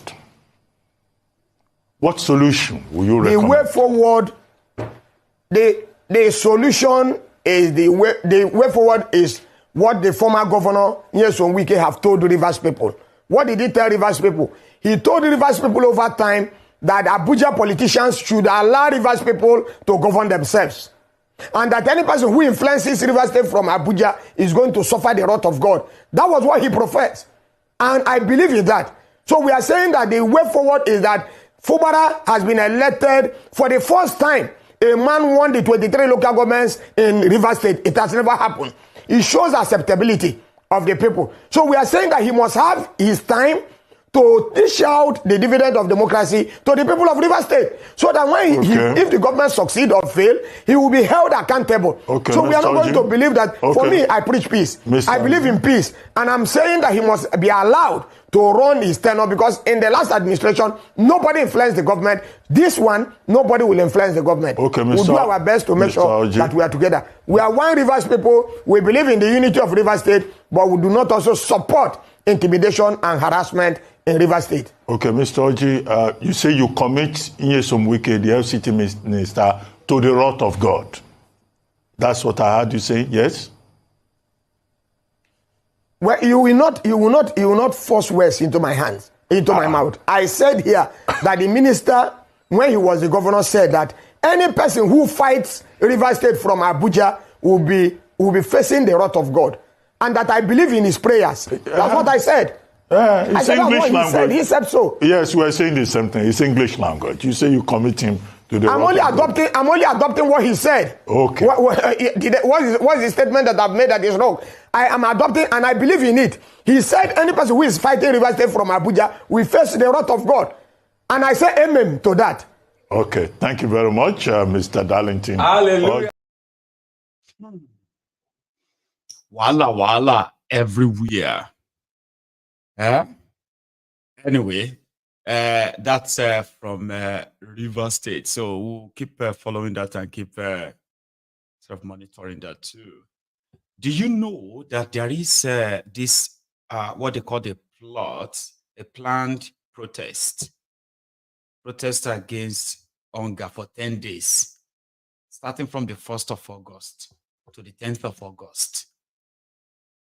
Mostly being promoted by this northern APC, Egbe, and all that. You know, I don't know if you've heard of that, right? Okay. I received this from Prince Jega. He said he has a message for you, Nigerians, planning to repeat a Kenya revolution, whatever it is, in Nigeria next month. I haven't heard this, so I'm going to relax and hear it. All of you. Nigerian people, we are on a one protest, yo, for August 2024. Yes, we support honor. 1000% we support honor to protest. Nigerian soldiers, we won't call on our arts because no one be the problem. No one be problem. Nigerian soldiers and Nigerian police. No, now all these criminal terrorist politicians, Faso Rock they use to stop or to kill people where they do protests. Or make on use on our head this time, make on no go stand for the way of Nigerian people because Nigerian people they fight for now. New intake for American soldier. They collect more than 2 million naira as salary a month. Men are used on a head. Nigeria army, no let them they use on a like a terrorist. On a sign to protect Nigeria, no be to kill Nigerian people. Now the two on a sign. So if on a disobey to shoot Nigerian people, it's not an offense. It's not treason. It's not mutiny at all. Waiting on a sign, Nigerian soldier, is to protect Nigeria territorial integrity. Men are no be impediments, men are no be blockage, men are no be witches and wizards. We go stand in the way of Nigerian people where want protest to save their life, where they don't mortgage. The crude oil where they don't sell them in 50 years in advance. People where they carry the crude oil, they're not going to pay money again. 50 years, they don't carry the money. And nobody say they carry the money, make them take do the better the life of you, where be soldier, where be police. Or the life of Nigerian people, now to go put them abroad, where them and their children, they go, they do faji, they school, they go for their hospital. They make sure say all the one where they for Nigeria, hospital, school, then destroy them. Because they know say their children no go there. All the road where they for Nigeria, they make sure say all of them, they destroy them. Because how many times they there for Nigeria? Now Dubai be their weekend, America, UK, now there they go do their weekend. If they land for Nigeria now from one airport to another airport, not only you they walk out for road. Pothole if they die there, no consign them. Nigerian soldier, now you honor the men are used on our head. Nigerian police, you gonna honor the jump out like ninja. They come they disturb Nigerian people if they want protest. See for Kenya. See their army, see their police. They use their head, use discretion. They don't teach them for police and they don't teach them for army. Use their head. Because these people, where we say they don't make everywhere so dangerous. They don't use hunger. Create terrorists everywhere. Boko Haram, ISWAP. Because of them, 9 terrorists and they kidnap and fool everywhere. See how many of the soldiers and police that they kill every day. On a life they secure. On a barrack, see as it be like where they train chicken, where they train dog. On a barrack, you know, be like where human beings they live. No water, no light. If they tell on a men and come out and I say that they will obey order, or they will jump out. This protest where I hear say Nigerian people want protest, men are no come out, can't start on their way. Oh. Nigerian soldier and Nigerian army, no be the main problem, no be the main witches and wizards and terrorists where they use against Nigerian people. Boko Haram and the ISIS, all of them, those ones are small terrorists. No be the major one. When I use on a head. Because first where they kill innocent people for nothing is a terrorist. That is not work. That is not work for your father's nation. And all these journalists were there in Nigeria, on a two, will be on a be enablers, starting from TVC. Those journalists hang out and of criminal and of what do they call them? All of them, they are all enablers. You know, go see evil, make you call them evil. That these politicians are doing. See Aso Rock, see the way they are lavishing money, buying private jet, buying private ship, luxurious ship, while people are dying of hunger. Senators, they are driving, waiting, limousine. Where they get the money? Where did they get the money? Thieves everywhere. And you are calling them honorable minister, honorable senator. This honorable senator, this honorable criminals in the government. And you are calling them honorable. You better use your head. Use your head. All right? Stop calling them honorable. Some people that is a thief, you are calling them honorable. No, they spoil everything. All this. No more peaceful protests again now. Because peaceful protests know they work. Yes. Peaceful protests, you know they work. More turn out to one man, more enter so scatter everywhere. More shook, waiting no good. More no more. Shook everything with no good. Thank you, Prince Jega man. I don't know saying about Suka you carry come feast fight, but you deliver. I like that. Even if you no call us this evening, you don't deliver. That's some message there. Especially for those of you who are uniform men in Nigeria. They're supposed to tell you. They're not supposed to tell you. But you have just been told. See, in a climb where we had an election, right? And everybody has moved on. New government in place. Past government, all of them have kind of like moved on, became opposition. Even the former prime minister, as they turn back to his constituency, as an MP, he has also resumed work. But in Nigeria, you as a policeman, a soldier, you are looking for the gig where you are going to be mobilized to turn your gun on the citizens, and you are going to suffer it too. You know that.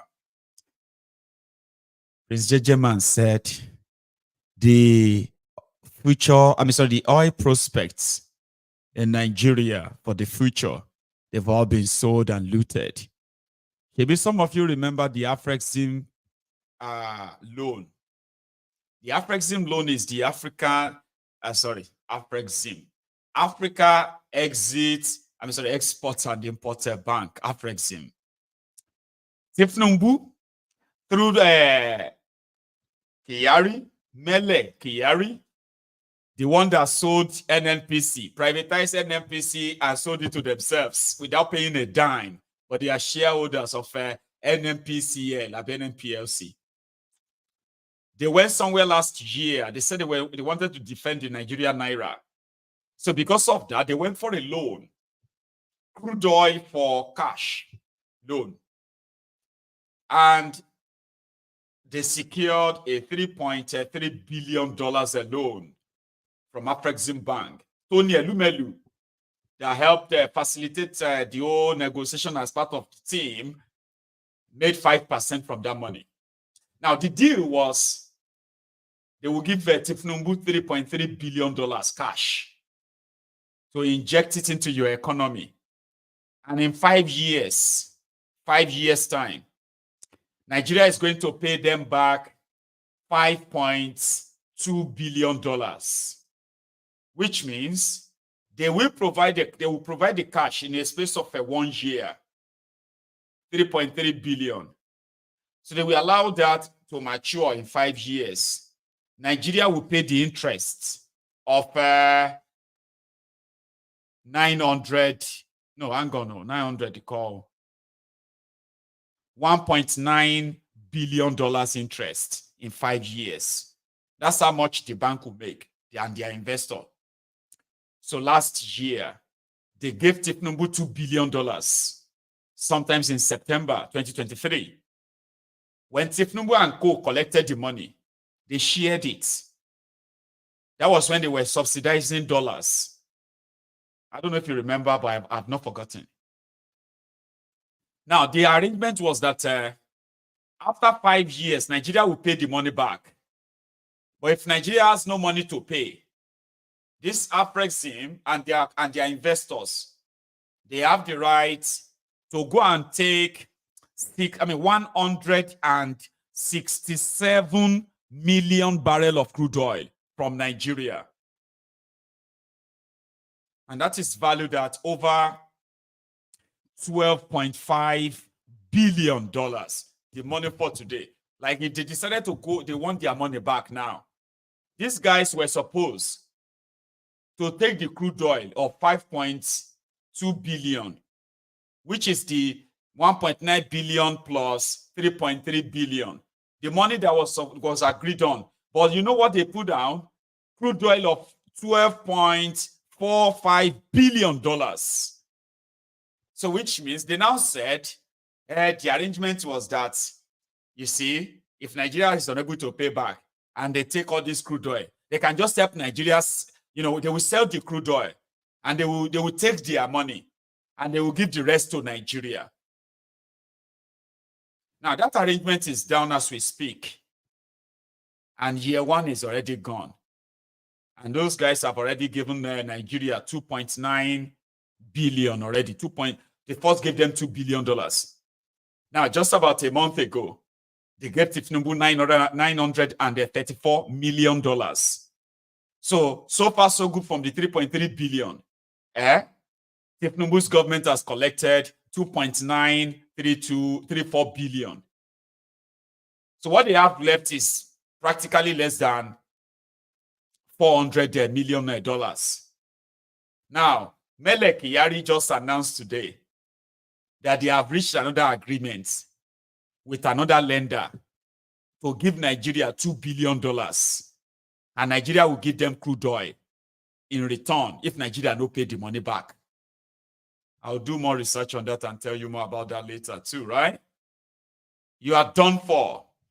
There is nothing like trying to remove Tinubu or shitty man. You see, that entire establishment has to go. If your children should, if you really want your children to have a future, if you want to have a life, but we cannot still continue to pretend for now. I won't go listen to my former Prime Minister, Rishi Sunak. Let's see what it feels like on the other side after 14 years of the Conservative rule in the UK. The last Prime Minister of the Conservative in the UK is back in the Parliament. He's back at his position as an MP, representing his constituency and fighting for them. Also, as the leader of the opposition in the UK. This switch, this time last week, he was still our Prime Minister. Today, he is representing the rich constituency of, I don't even know. It will tell you.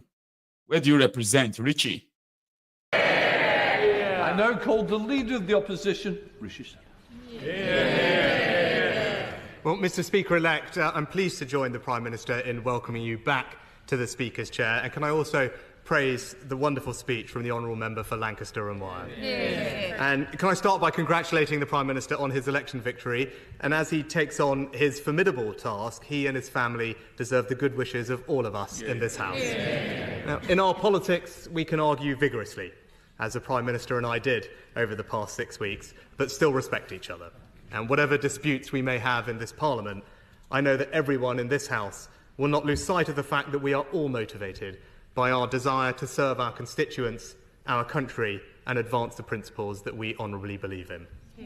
And to every member, new and old, let me welcome them to their places and congratulate them on their results. To be sent to this place by one's constituents is the greatest honour, privilege, and responsibility.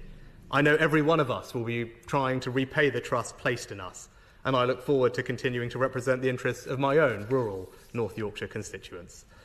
One of the great aspects of our system is no matter how high you rise, you still have that constituency which keeps you grounded. And my advice to all members is to appreciate the role that you have every day that you have it. And for those of us in my party, let me begin with a message to those who are no longer sitting behind me. I am sorry.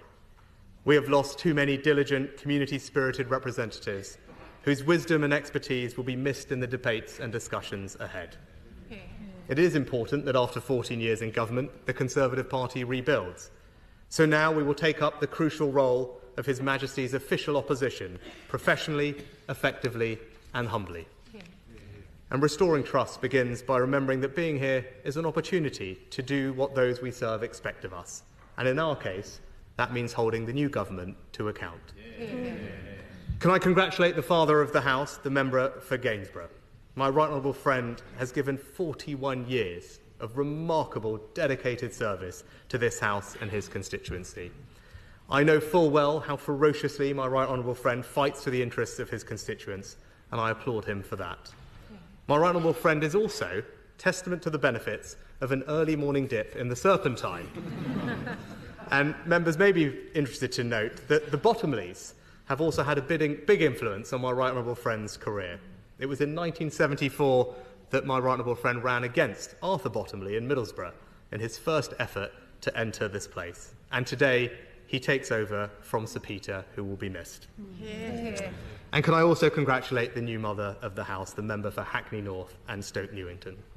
We have our differences on policy, but no one can deny the Right Honourable Lady's important role in this House and the inspiration for so many young women of colour that she has provided. Yeah. The Right Honourable Lady is true in every sense of the word, a trailblazer. Yeah. And can I join with you, Mr. Speaker-elect, to thank House staff for their hard work in welcoming our new colleagues to this House and their service over the coming Parliament. And finally, may I congratulate you, Mr. Speaker-elect. When you first ascended to the Speaker's chair, you did so with a healthy majority, and that was testament to your wide appeal and the confidence in which this House places in you and your judgments. The last Conservative Prime Minister, the Right Honourable John Major, who spoke from these opposition benches, said about the role of the Speaker, "The job specification is pretty daunting. The patience of Job and the wisdom of Solomon are only the basic requirements. We demand also impartiality, independence and fairness." Well, Mr. Speaker-elect, you have shown over the past 4.5 years how to protect that careful balance. The last few years in this House have been at times difficult, and you, sir, have always brought this House together. That was clear when we lost our colleague, Sir David Amess. And I know your guidance and support for members then was greatly appreciated. It is a privilege to be in this House. Our democracy is powerful, and as we have witnessed, it can be definitive. But I know that this House will, true to its best traditions, hold the executive to account. And I know that Mr. Speaker-elect will facilitate that. So in conclusion, Mr. The great youth of Nigeria. Great. Great. Great. Great. Great. Great. Great. Great. Great. Greatest. You won't need a car to travel. You won't need an aeroplane to travel. You will just say, I want to go to London. And you'll be in London. Whether you believe it or not. So just for me to announce that we have to go back to Nigeria. But this time around, it is to go see what the obedient and Obi, what they are doing in Kogi. I found them, yesterday we found them playing table tennis in Enugu, right? Well, today, we found him giving water to a community in Kogi. I'll report that. Let's go to Kogi quickly. You don't come now, I go the best. I say come. It's coming on my own. I insist. So I beg you to indulge me, to understand with me. Please do.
Commission showed up in front of the law that the water, this facility will provide potable water for the good of this community I will pray that God continue to bless this community always. Amen.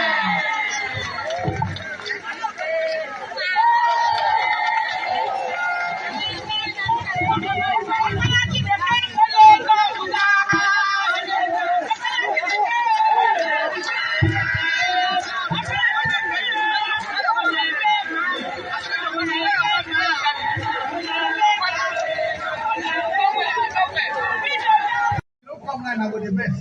If I say come, it's coming on my own.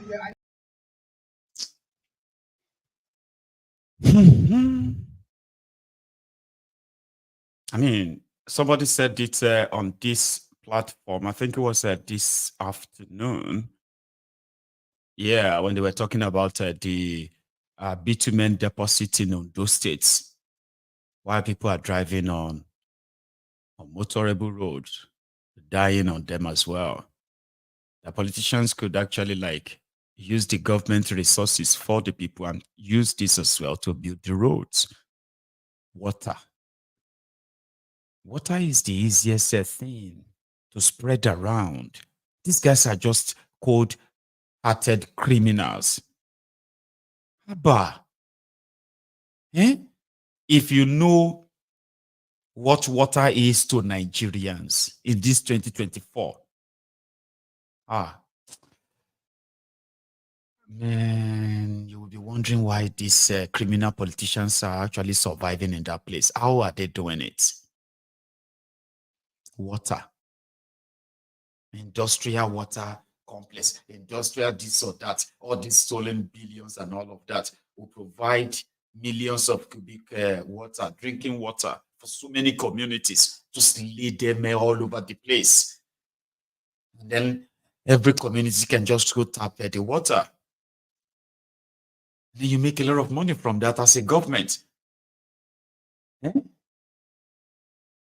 lot of money that costs so little to do.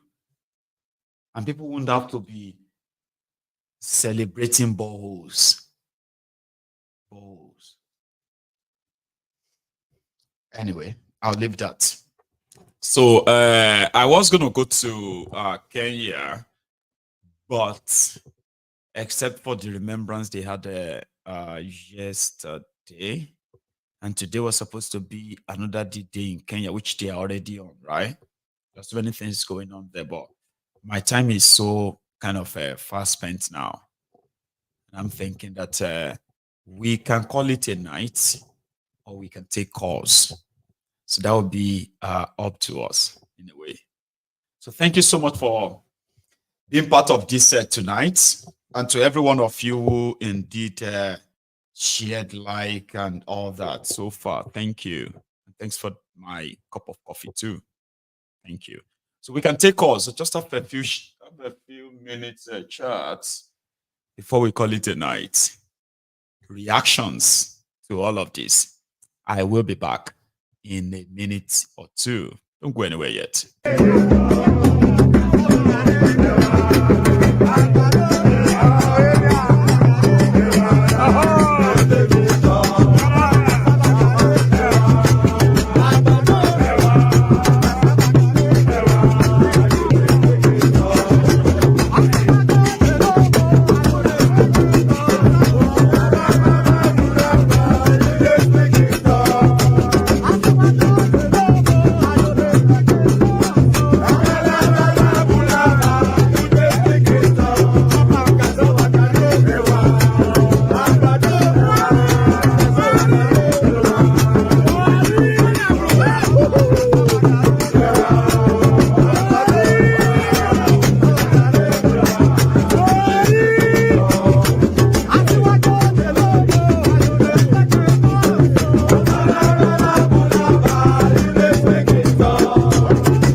the Hello, Michael. Good evening. good evening. I'm fine, thank you. How are you doing? Well, I'm very well. Yes. Thank you for the work that you do. How will so I'll just watch it. I watched in the afternoon the first broadcast, and then I watched this evening's broadcast as well. Do you know what gets me, right?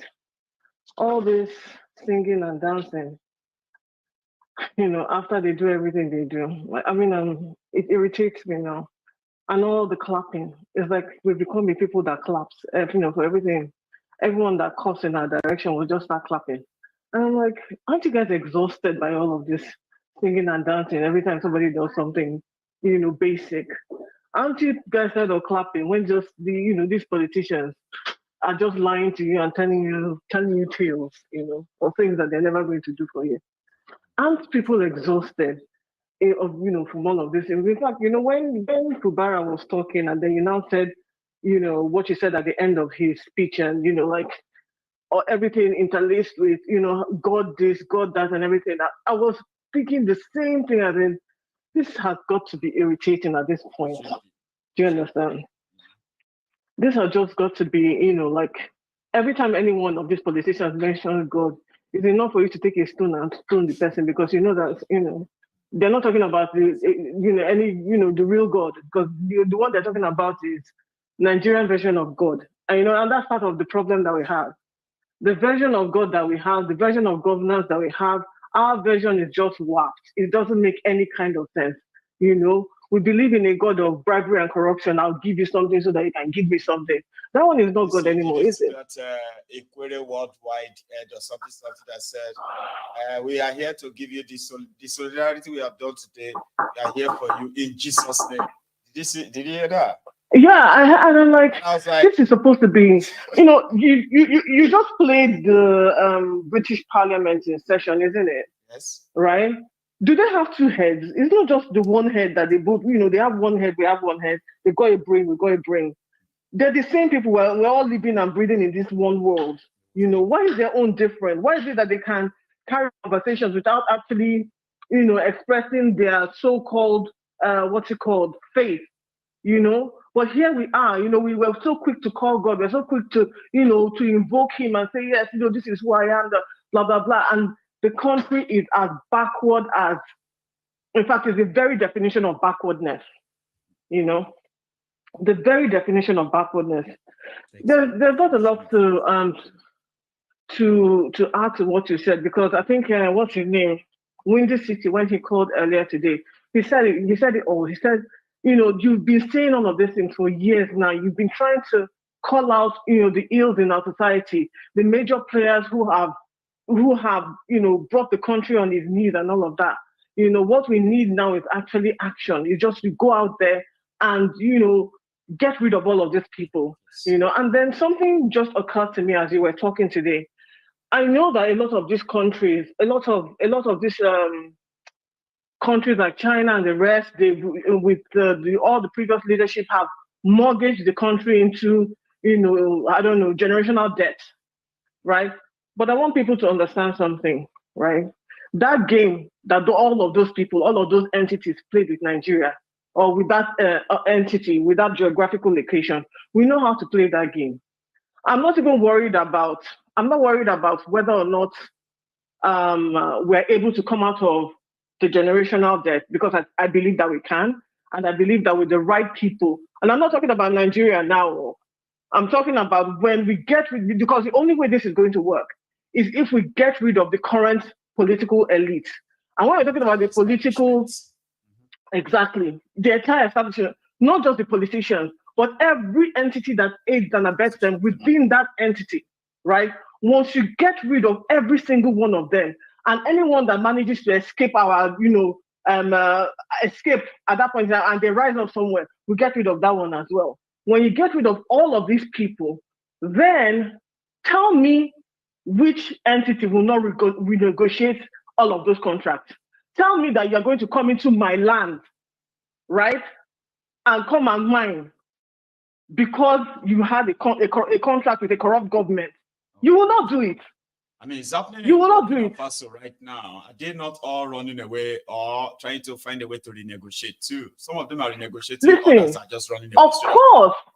Of course, because if you come and tell me that I'm going to be beholden to the contract agreement that you signed with a corrupt government, I will write it into law that any entity that does business with a corrupt entity will forfeit every benefit that they got from that contract, because it's fruit of the poison tree.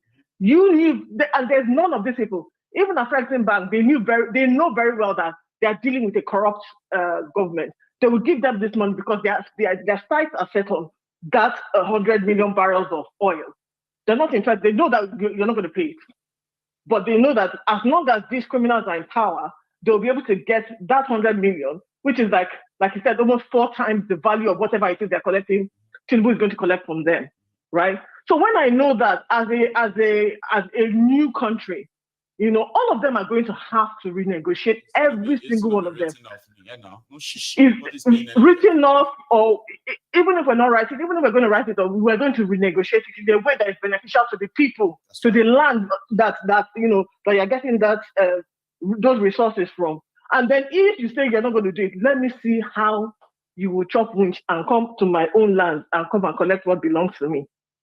But again, like I said, the only caveat is that it has to be done when we have cleaned up and destroyed and removed the current establishment, because that is the only way you're going to prove legally that those people entered into contract with a corrupt government, and once you can prove that, it's not binding. So, I'm not really even worried about any of that, because I know that ultimately, once we can get the establishment out, right, and every entity that supports them, we will be right on track. I'm not saying that things will be solved, no, but at least it will leave the people in a better position.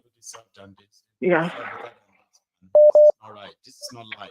No way this is going to be what will feed a lot of everyone just like that, no choice. This is No. I think it's high time that they understand that Africans aren't stupid, but the only way, like I said, we're going to be able to establish that and start to move in those directions is the first step is getting rid of Tinubu.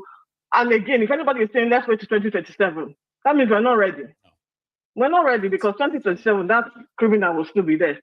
So getting rid of Tinubu and getting rid of the establishment is a today thing, not even tomorrow. So when you're saying, oh, you're going to do August 1st and all of that, they're giving them time to come at you. You just need to go. Just do it. Thank you so much. My God. Let other people call in. Another one, eh? Bless you. Hello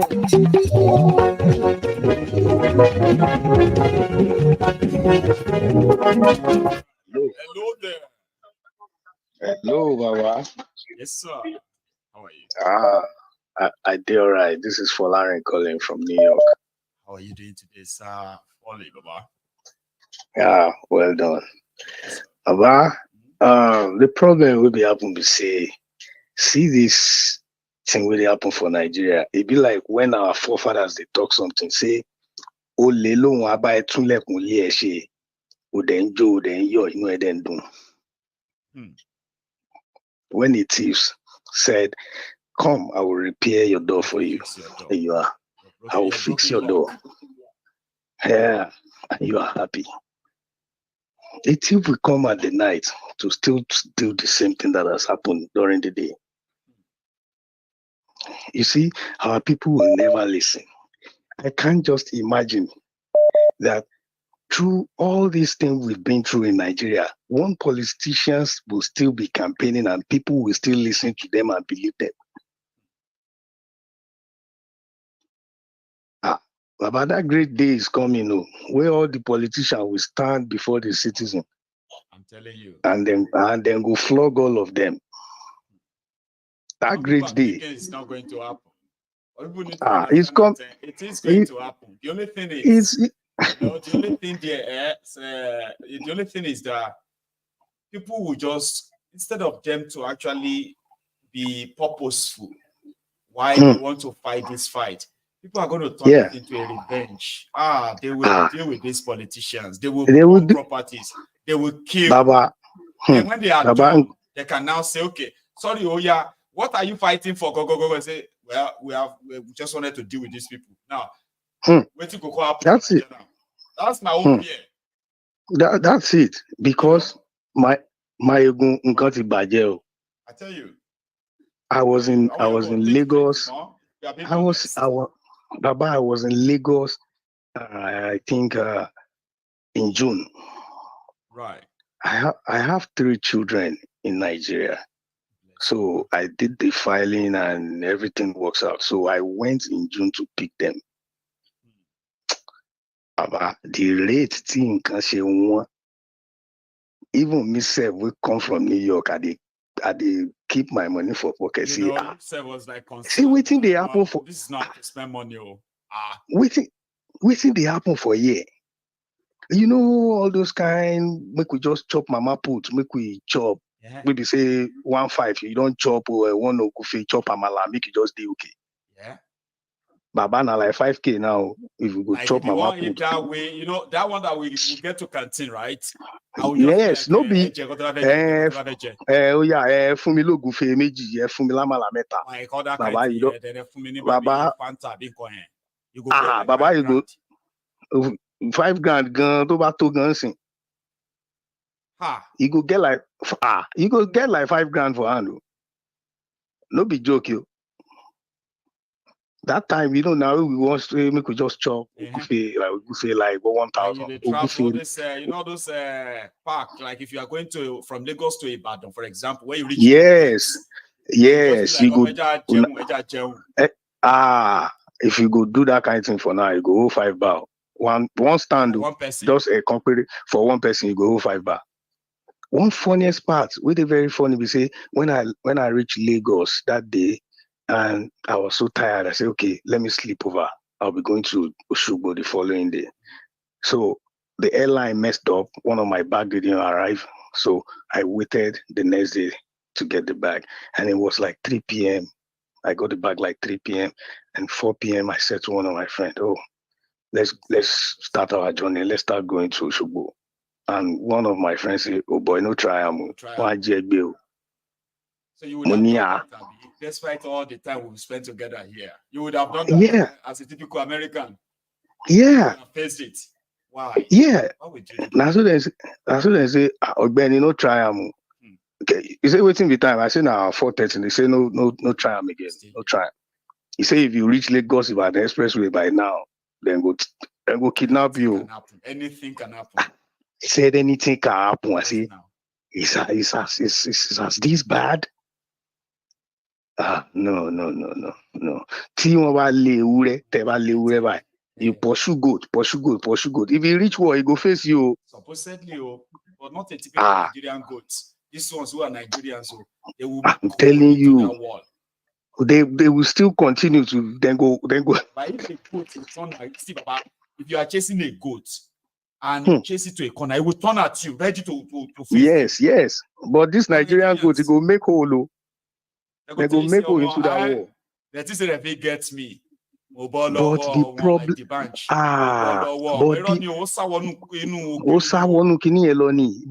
but the problem with they there, we say, Baba, the billing with these people, they give we with the diaspora, no be from here. That's a different one. Oh my God. A day will never pass by that at least $50 won't part me. At least. $50 must part my pocket. A day will never pass by too initially. You know, when people give this complaint, I have not eaten since yesterday, and I have to buy this medication, and my mother is sick, and all this, and you confirmed it is true. Baba, my loved ones, but I'll reduce here. Because everybody know lo ní bill láti san, a san mortgage, a san car note, a san insurance. But we still at least. But if I time pariwo ẹ má dìbò fáwọn people yìí, ẹ jẹ́ ká ṣe referendum. Baba, I no tell you, last year before the election, I was in one hotel in Bariga. Right. And I was in a circle of some guys. One guy came from London and we were there, we were doing Faji. And then they brought up the topic that who do I think will win the election, or what is my own take on the general politics in Nigeria? I said, to me, now 2 or 3 things me I go like make it happen. If one no happen, make another one happen. They say waiting. I say make Nigeria break. Not the best. I say me I know say no fit happen now, but one day it go happen. And I say forget Tinubu. Look, if we have this man here, Yama Jewa, Baba, when I mention that thing, I be like idiot for that table. Everybody just carry my put for my head. One Kenubu me, they just talk say because you don't stay 9, 10 years in America. I need to make you talk like this. Oh boy, forget that thing. Tinubu is going to now sabi these people. Now he go handle them. There's nothing I just probably imagine. I want to imagine. Look at them Baba, I don't call all of them one by one. Our market.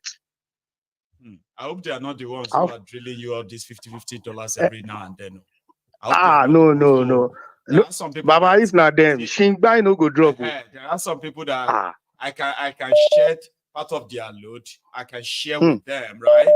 But there are people that even God said no go forgive you. Say you are sharing your own. You are helping them to share the load that you are actually not true now. They will avoid. Now they are carrying it now. They are asking you, don't look at me like that now. Politics is a game of choice. So it's a democracy. Alaye, your choice is going to either make me poor. Your choice is going to get me killed. Your political choice is going to destroy my life.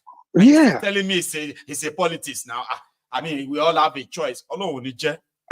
Baba kò yé mi o. Ṣé magic enough fi fix àwọn ìlú tó dá ni? Kò ní tí understand. Hey, I just the reason I'm saying, okay, make everything just go smoothly. Àwọn kankan máa yọ ní corner kan, and they will start Baba Fela call am government magic. And the abracadabra will start, and everything gbogbo ade dojú délẹ̀.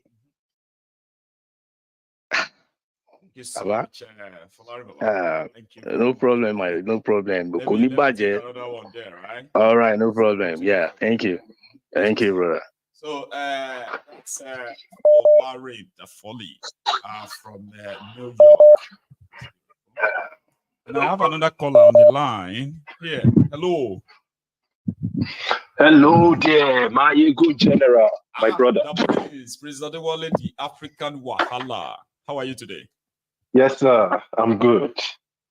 I'm good. Thank you very much. Thank you for your great program. Thank you for not giving up. My people, smash the like button. Please click on that like button, subscribe to the channel, buy Maiyegun with coffee. Thank you. Please, people, click on that like button. I've just received a cup of coffee from Oldab. Oldab is watching, so maybe he's also going to be calling in. The African Wahala, we had a very lovely day today where I chose to look into that your power because I know you are somebody who loves guys like that. Traore is such a fantastic guy. And I'm so like, man, I wish I have, beamed my searchlight on him and them more than I've done. These guys are like brilliant guys. Doing some ambitious stuff that could get them killed in the African kind of balance, right? Yeah. And that's why I called in today too. Oh. Unfortunately, I missed this afternoon show. I joined in about 20 minutes ago, so I missed most of the show. When I have time at night, I usually just, when I'm about to go to bed, I put my earphones in and listen. In the morning, I watched about 80% of the show. I couldn't really pay attention, but Ibrahim Traore, what he's doing is very, very good. We appreciate him. We know he's fallible. He's a human being. There is no perfect human being. And one mentality that I've trained myself to have is never put anybody on a pedestal where they cannot be criticized. Everybody can be criticized. That's right. But with that being said, Traore has done a great job so far. He's still doing a great job. The people of Burkina Faso, Mali and Niger, they even clamored for an extension of the military takeover. And you know what the reason is, my brother? in the morning session today, you said something about when we were growing up. You know, those of us, for me, I grew up in the early 90s. That's when I was really in social studies, you know, listening to topics about Africa. And we always heard the poorest countries in the world are Burkina Faso. You know, Niger Republic was always the poorest country in the world as a result of desertification or whatever. And then they will tell us Somalia was also like the second poorest country because of war. You know, fast forward in 2024, we are just like what those guys were in the 90s. We are not yet at that level. We are not fully there yet. If in all honesty, because we've been poor our entire lives, but we just didn't know. Many of us have been delusional, thinking that, oh, we are the giant of Africa, we are the big brother of this. We are nothing. We've been nothing our entire lives. In all fairness, in all honesty, if we are being logical, Nigeria, at least since when I was born in the middle 80s, we've never been anything. But they deluded us into thinking that we were rich. If truly we were a rich country, we would have had a better upbringing. We wouldn't have had to go through, you know, not having water. All of us grew up in that situation. As far as you grew up in Nigeria, you would never have water, you would never have light, you would never have no basic amenities. Life is a constant struggle. You would always suffer from all types of skin diseases because you're bathing with dirty water, you're drinking water that lizard has died inside. That's how we grew up in Nigeria. Now, in Burkina Faso, Mali, and Niger, those types of countries, they even had it worse than us back then. They were so poor that they had nothing. All they had to do was just survive and, we even believe that the beggars in Nigeria were from Niger. Do you know that? African Wahala. Oh, yeah. Yes. I grew up believing that every beggar you see in Nigeria is not Nigerian. It's from Niger. They come to beg. Ah, man, they lied to us a lot, man. A lot. Unfortunately, my brother, Maiyegun, unfortunately, you see those beggars that we grew up seeing back in the days. Today, the people that are begging, sitting down in front of canteens in Lagos, waiting for you to leave your leftover so they can jump on that leftover and survive. They are our fellow Yoruba people. Yes. Even, you know, back then when during my NYSC 2008, 2010, I had a friend that went to serve in Katsina, and he had that same experience. You know, went to the restaurant his first day. This guy's from Edo State. Went to the restaurant, paid for the food, was eating, went back to the counter to grab water. By the time he got back to his chair with the plate, Alimajiris had boofed it. It was gone. Now that same stuff is happening in Southwest Nigeria. So this is the difference from 2010 to 2024. But the main reason I'm calling is that I wanted to explain the psychology, at least from my own perspective, the psychology of the people from those so-called poor countries, Niger, Burkina Faso, and Mali. We are also one of them, but we've been deluded for so long thinking that we were not. Now, their mentality is that we have nothing else to lose. Yes. We've been poor throughout our entire lives. Our parents were poor. Our grandparents were poor. The only wealthy people in our societies were those people that had access to the French, the Onyibo people. Their friends, the politicians that would go welcome them at the airport. They are the same ones that would travel to France for conferences and all this stuff. But we, the people, were poor. Now, Ibrahim Traore and Goita and, you know, the third guy from Niger, they came into the picture. We no longer want this status quo to continue. You know why the people supported them in large numbers? It's because they've been so poor for so long and they have nothing to lose. We in our own case, we've been poor. It's now that we are like getting to that so poor level, you know, in the last about 6 years. Nigeria is now getting... It's the time that a lot of us are actually now seeing in reality how poor Nigeria is. For real. Yes. Like for real. Giant of Africa. We are the richest in Africa. We are the richest. We have all the, you know. Nalayo. Average Nigerians say that a lot, yeah. But now people are beginning to realize Nah, that lie, it's yo. actually poor country. Very, very poor. But Nah, lie, yo. immediately- What's it concern me? Hmm. I know many people are still going to disagree because that's just the nature of people. They like being proud. No, the reason why they will disagree with you is that they will see you. They don't know that they are actually agreeing with you. Okay, they will disagree with you and say, if we remove all these bad leaders, if we use our resources for our people, we are rich.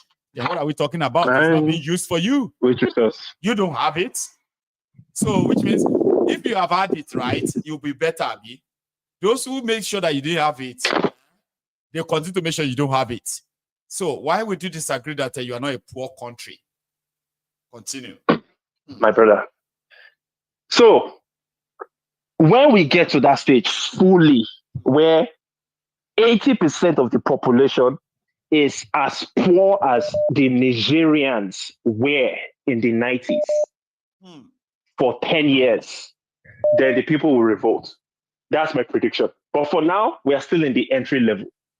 We're at the beginner stage where maybe it's easily, they said 75% of Nigerians are living through multidimensional poverty. But within that 75%, easily 40% can still eat, even if it's unbalanced diet. I mean, you know, back in the days when we're growing up, if I'm in the rural areas, we knew the people were poor, but they still had food and they had balanced diet. I mean, you go to the rural areas of Ilorin, you find people eating, even if it's amala, ewedu, eron, you know, that's balanced diet. Even if you have that meal once a day, you will not suffer from malnutrition. But we are getting to the point where those same people that used to eat what I just mentioned, all they can eat is corn and gari. So kwashoko might even start coming back slowly. And then when that persists for a long time, the people would finally be forced. They will finally be forced to do something about it. And I wish everybody the best. Thank you so much, Maiyegun General. Thank you too. The African Wahala. What I usually wish people is that I wish them what they wish themselves. You've spoken well. You have a good one, Baba. You too, brother. I want to say that if you are still watching this, please, you can still take a moment if you haven't really dropped your own offering, okay? Offering is that you take a moment and like the broadcast, right? Please.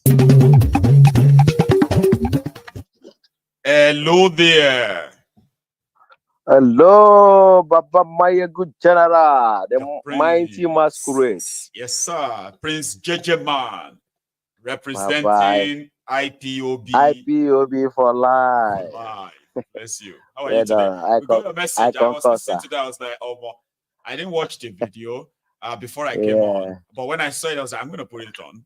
Prince Jega Man. You'd never Thank you so much. Thank you, Baba, for sharing. You know, thank you. You are doing a great job. Bless you. Yes, I called. The reason why I called, even though you shared by the message I gave out, not about Jega Man, but about the message. That's what matters. The message, you can kill the prophet, but you can never kill the message. That's why what you are doing on this channel is doing wonders. And I can see the light at the end of the tunnel. Because this protest that is coming up, I believe, and I continue to encourage everybody. Come out from wherever you are. Come out. They say a blacksmith that doesn't know how to mow the gong. Look at the tail of the hawk. Is it what is called, that bird? Look at the tail and you see how it look like gong. Okay? If you are Nigerian people or Nigerian youth don't know how to protest, Kenya youth have shown you how to do it.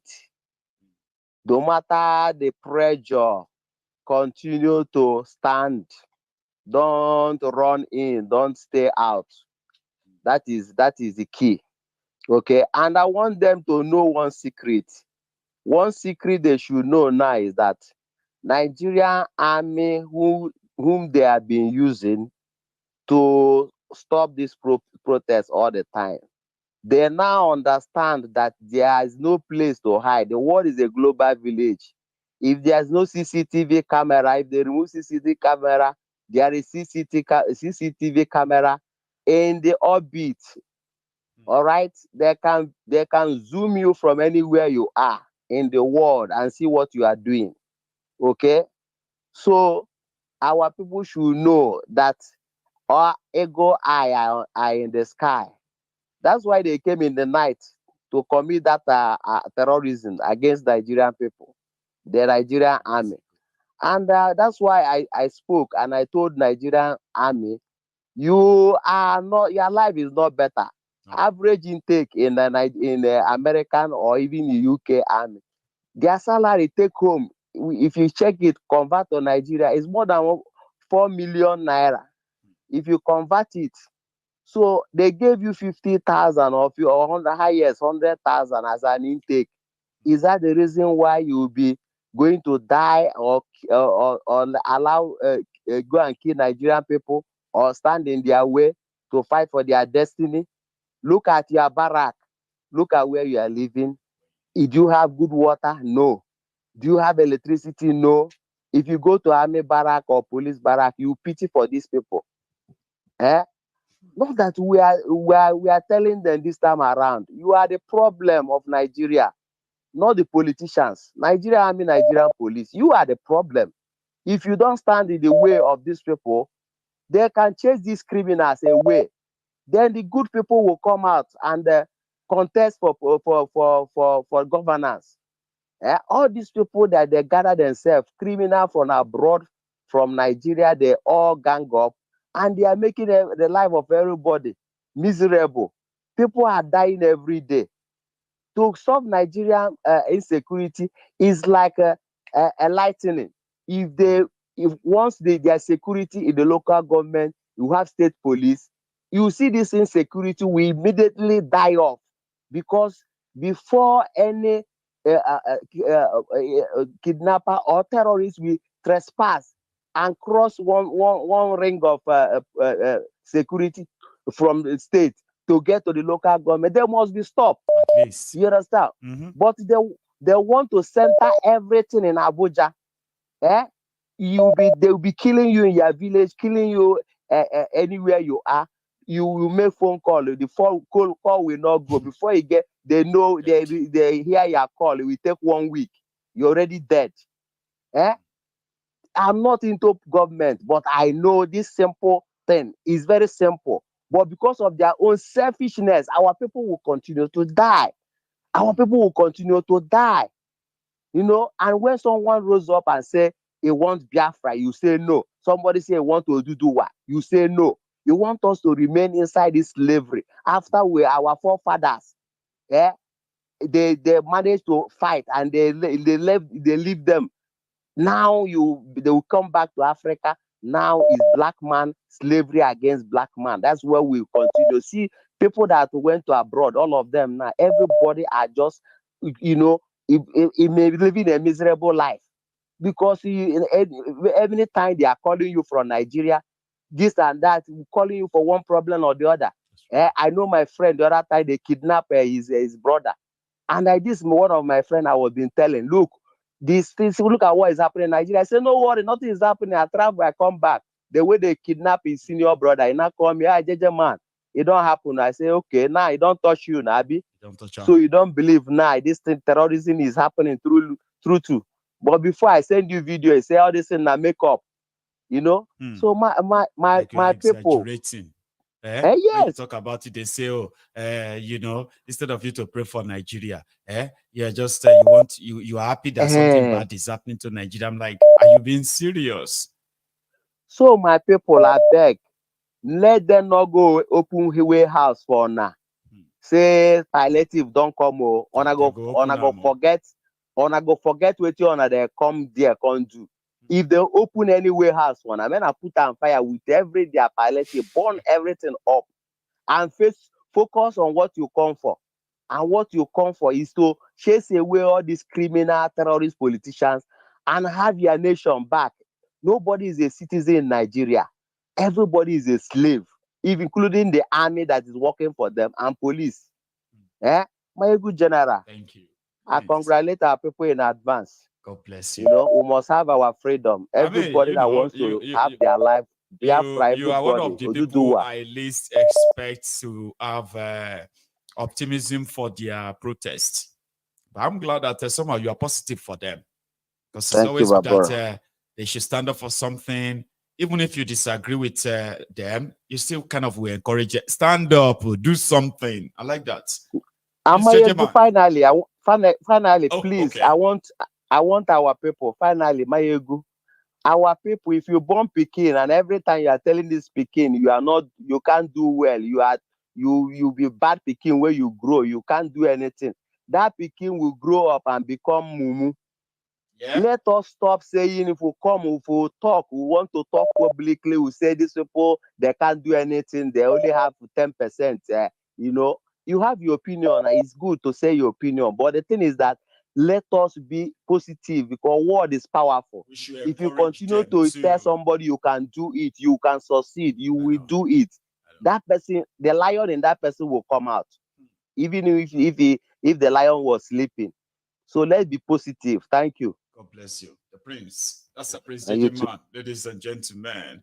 I am already coming closer to. We're going to be finishing early tonight, but I have a caller already on the line. Okay, so I'm going to advise those of us who are still here, please use that like button under that video. Please use it and share this if you haven't already. Let's go for this. Hello. Hello, Maiyegun. Yes, sir. How are you? Good evening from here. Yeah, Maiyegun, tonight, you know, for the past 1 week, I've been listening, and even when you went off a little bit for 2 days, people are coming positive for Nigeria. I don't know why they are changing their mind. I think it's like people, a lot of us here in Temple of the Truth are getting tired of the message, or maybe they've heard enough of the message, because somebody called and said, Nigerians are, if you chase a goat to the wall, the goat will bite back. I like what you said. You told him that the goat, Nigerian goat, don't be Nigerian goat too. Nigerian goat, they crack wall. You know, so maybe they know they think about election, maybe they know they think about protest for Nigeria.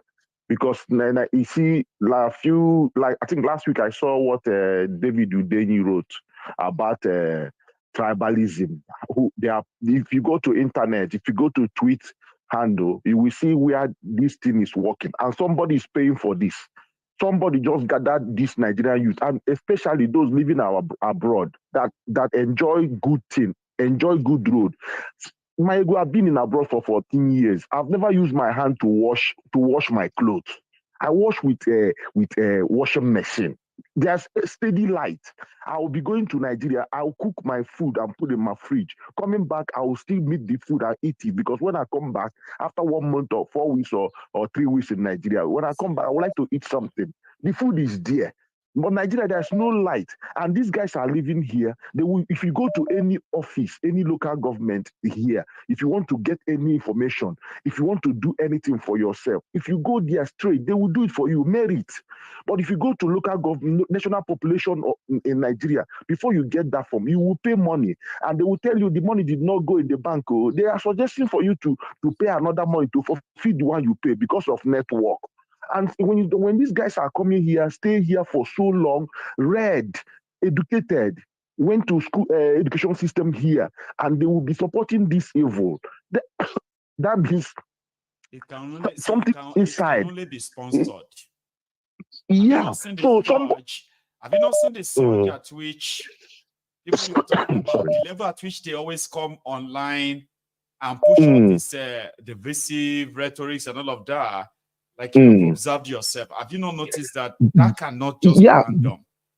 It can, yeah. So somebody is putting money, because we in abroad, we can use 20 euros, $20 to stay online for the whole month.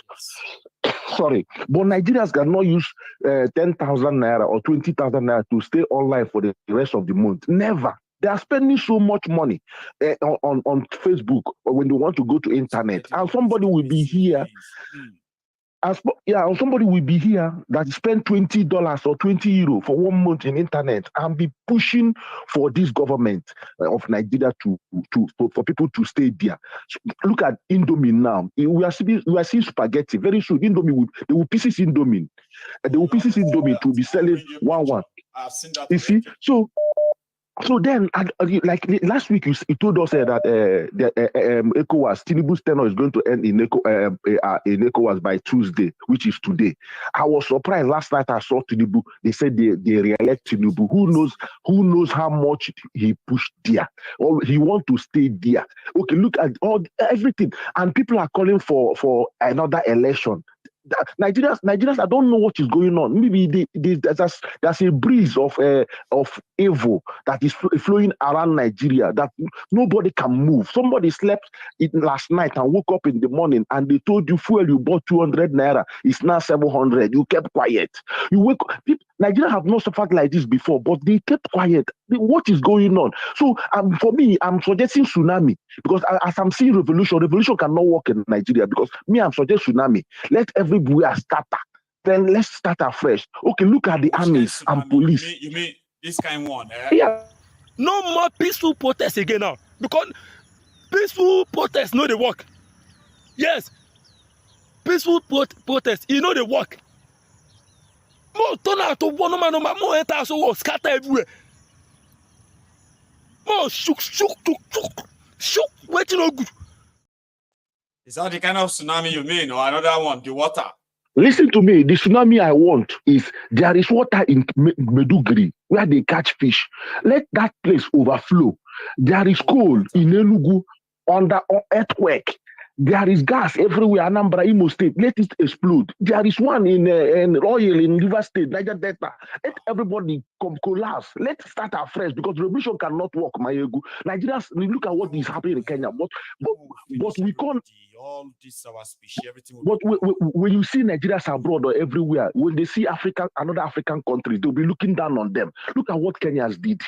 Upon every goose or every food on the street, they were just focused on the ball. They went there and drive those people away. Now, see, they have achieved something. But our own, when they open warehouse now, okay, look at now. The only good work for police and army in Nigeria now is escort. That's the only job they know now. They are praying every day to see escort job. Why not take that your arms and do what Zogu did in 1966 with his fellow people? Thank you, Maiyegun. So Nigeria should wake up. Yeah. You deliver. God bless you too. Thank you so much. Omo, I was just like, this is what that everybody just died. What you are proposing is, I don't think that's going to fix our problem. It'd be like say, maybe just say, you know what, turn on the switch of the atomic bomb. Whoever survive, now them go remain alive. That one heavy. Water from Maiduguri. Gas leak from Enugu, Imo. Water from Lagos. Kilashi. So we can still know, we shouldn't be punished for what do you call it? For the sins of those who chooses to punish us and suffer us. Whenever the punishment for that is coming up. So my hand no day, Mazi. Let's try something else. Okay. That one is like you won't have any choice. Nobody will have a choice. In fact, it's going to be by luck that you're going to be alive. So what if all the good people can't buy and all these evil people, some of them can't survive? That's not winning. It's like, it's like cutting your nose to spite your face. That's how much people want things done and changed too. Anyway, so I have another caller. Hello there. Yeah, Maiyegun, how are you? I am very well, sir. How are you? Fine. This is Radical, brother. Sir. That's you there. So thank you so much. How are you today, though? I'm doing good. I just came in and I tuned in. But before I tuned in, I saw the Ministry of Cattle Rearing created by Tinubu. So if you are looking for any what do you call it? No, not diplomatic. If you are looking for any expatriate job to Africa, there's a new ministry popping up, Ministry of the Fulani Bandits and Farmers. All this Tinubu has done is every day one committee, Since 1 year he came to office. Every day he's creating one committee. Job for the boys. And now he's taking it ahead to creating Ministry of Ministry of Metiala. Ministry of Metiala. Ministry of Metiala. Nigerians, when they are ready, they will start from the ones very close to them. They call it a low-hanging fruit. They will start from the councillors to the local government chairman. They will do barbecue of them. It's going to get there. No person go tell them. When they finally get there, when they are ready, they will start with the councillor. They will make barbecue. The whole village will gather. They will catch the local government chairman, do barbecue. The whole village will gather. Until the commissioners, governors, House of Assembly, that's where they go do barbecue of them. It's going to get there. It's going to get there. It's going to get there. Nothing. Nothing. What is this? It's actually so unfair. It is unfair on the people generally, right? Now, you don't have a Minister of Spare Part Dealers. No, or you don't have Minister of Fishery. For their own, no. Minister of Fishery. Minister of Fishery. They go, they kidnap and kill people. When they say why, we say we need our Ministry of Minister of Fishery, Minister of Piggery, Minister of Poultry. Yes. I mean, this man is crazy. He's just clueless. Fortunate. He's clueless. God help that country, man. Just, amen. I don't know what can help them. I really don't know what can save that country. I don't know. Until then, we can continue to tell God to help them, even though we know He won't. We know there's nobody coming to help them. None but themselves can help themselves. Absolutely. None but themselves can help themselves. They know that. They know that. Maiyegun, keep it up, man. Keep it up. Keep it up. I mean, Nigeria hurts. Anytime we think about Nigeria, it hurts. Let me tell you another news I just saw now. Sure. They borrowed $2.5 billion from IMF, right? Yes. IMF gave them 1% interest rate and give them 20 years, no payment. So, but the American guy analyzing that loan said that it is not 1% interest because the money is going to be paid in dollars, not in naira. So, from January to now, the naira has suffered 50% depreciation.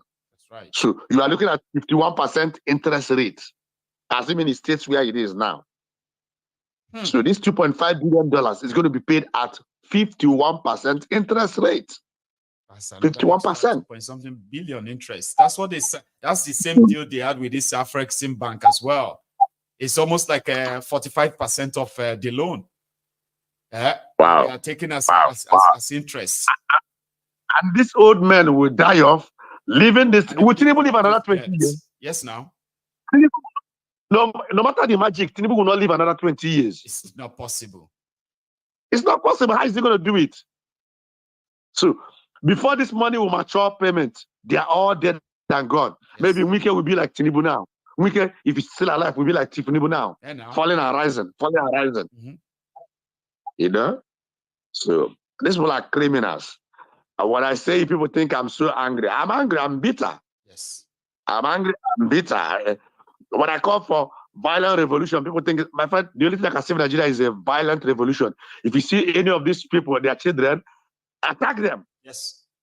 Attack them violently. Because it's going to get to that. I have said that. Because radical. See, I have told people, I said, if the well, I think you must have heard me say that too, right? See, if the politicians in Nigeria understands how these people actually hate them, you see, what they think is fear, right? It's not fear. Yeah. It is just that they have not found they haven't found the right time, you will say, or maybe they haven't really been like spot on to act. See, when these people that the criminal politicians in Nigeria feels like they have conquered, captured, the day they will come, the day they will rise. They will understand that they hated them more than anything. All these people that are giving money to, that are doing, yes, sir, including the ones you are sending to go and commit different crimes for you, politicians. The day the show go down, you'll be so shocked that now so you wait us reach when they come for them. They will. Eventually, because eventually we'll get there. It will get there. It will. I was telling somebody before December, dollar will be 2,000 naira. Before December, dollar will be 2,000 naira. Before December, dollar will be 2,000 naira. Look at the conditions they are giving them now. You see all this stuff they are borrowing, right? They will need to further devalue the naira. They have to do. Yes, this. Of course. Yes, They of course. Yes, of course. I have just been told that they want to take another 2 billion. Remember that the World Bank and IMF promised them over 4 billion this year alone, okay? And so far, so good, they've already given him over 4 billion as well. Now, within a year, or let me say in 2 years, they are pledging over 10 billion, which will come with at 51% interest, like you said. At the end of the day, 51%. Yes, now they will need to go and devalue the currency more and more. Yeah. So if they devalue it more, it will become like 75% or even 101% interest. Is that not the end? Who does this? In my place, there's a proverb: nobody brings death to the house, to his family. Even if he contracted disease and you know he's going to kill you, it's infectious. You want to die outside so you don't kill your own family. See? But these people are just busy sacrificing our people, sacrificing even the unborn. Yes. We're talking about 20 years, no maturity. So children who will be born from now in the next 20 years, they begin to inherit what they don't know anything about. They will not have enough to go. They will not have enough to support their education. They won't have access to any health care. The infrastructure will be more and more dilapidated. They will be born into poverty. Adika, they will be born into poverty. Into poverty, yeah? Hey, those of them they are giving birth to now, by year 2044, they will be 20 years and above. They will be born into, they are being born into poverty. Into poverty. Man, people have no idea what poverty this without means, end, honestly. They have poverty no without end. Hey. Poverty without end. I bought geisha when I was in secondary school. I bought geisha 30 kobo. I bought geisha 30 kobo. Geisha 30 kobo. I used to buy a dozen to go back to body house. For 25 naira. I remember that. Geisha 30 kobo. Your own 30 kobo. How many kobo? Oh God. No. It is really unfair. You see, when I got to understand the meaning of inflation, and these are the men. These are the men who had the best of Nigeria. Yeah, they had the who had federal government made tickets in universities and everything. These are the men. These are the people. When I went to university, I was already paying for food. When they were in university, we were getting meal tickets. It is so unfair. Yeah, I mean, it's so unfair. I don't know. Like the thing is that you get home, and you are losing about 50% of the value of that money. You are losing to third of the money your work before you even spend it. Yeah. Not even spent it. That's you are already lost. Fair. And they continue to make that decision that will further make the money worthless. Worse and worse and worse. I don't know what will make Nigeria youths rise. I don't know. I saw the person who climbed the MTN mast and came down. Bible says he who lays his hand on the plow. Bible says he who lays his hand on the plow and looks back is not worthy of the kingdom. If you lay your hand on a plow to plow and you look back, Bible says you're not worthy of the kingdom. No. That's a very deep point, right? So which means that don't start with and finish. Don't start what you can finish. Because at the end of the day, it will be worthless of you. Like it's better you don't at all. You don't if you know you're not going to. You don't know what to do with your life. You want to die for Nigeria. If you want to die for Nigeria, why not go to the National Assembly and die with them so you can accomplish something? You get what I mean? Become a legend. Walk straight to the National Assembly with your AK-49, AK-47. Guide yourself enough that the whole world will say they're shooting the National Assembly of Nigeria. And then they say some senators are trapped, some lawmakers are trapped. You're about to finish them. You now say they should read your demand on TV. Even if they kill you, and even if they kill you, you will die a hero. You die for something, you die a hero. But not many want to do that. It's unfortunate, all right? Somebody Thank you wants to so do that. much, Masida. You don't well. You have a good one. All right. Well, have a good night, Maiyegun. And you too. All right. Thank you so much. Now, I have a chance of taking one more, but that would mean that we didn't finish early as I anticipated. But look at the type of Nigerians that some of us should always not forget. Do not forget this kind of people exists in that contraption. Okay? And if you are thinking of going after the criminal politicians who continues to use the state structure to oppress and suppress any, what do we call that thing again? Any any kind of a dissident. When you are thinking of, as you are thinking and planning on how to go after these rogues, when the chance presents itself, remember Nigerians like these ones exist too. Don't forget them in your prayers and your plans. To what INEC has been able to achieve so far so good. This is the first time in Nigeria that we have had this kind of election. And to be honest, anybody who does not appreciate what Professor Mahmoud and all the INEC have done, the person is not being fair and does not have Nigeria at heart.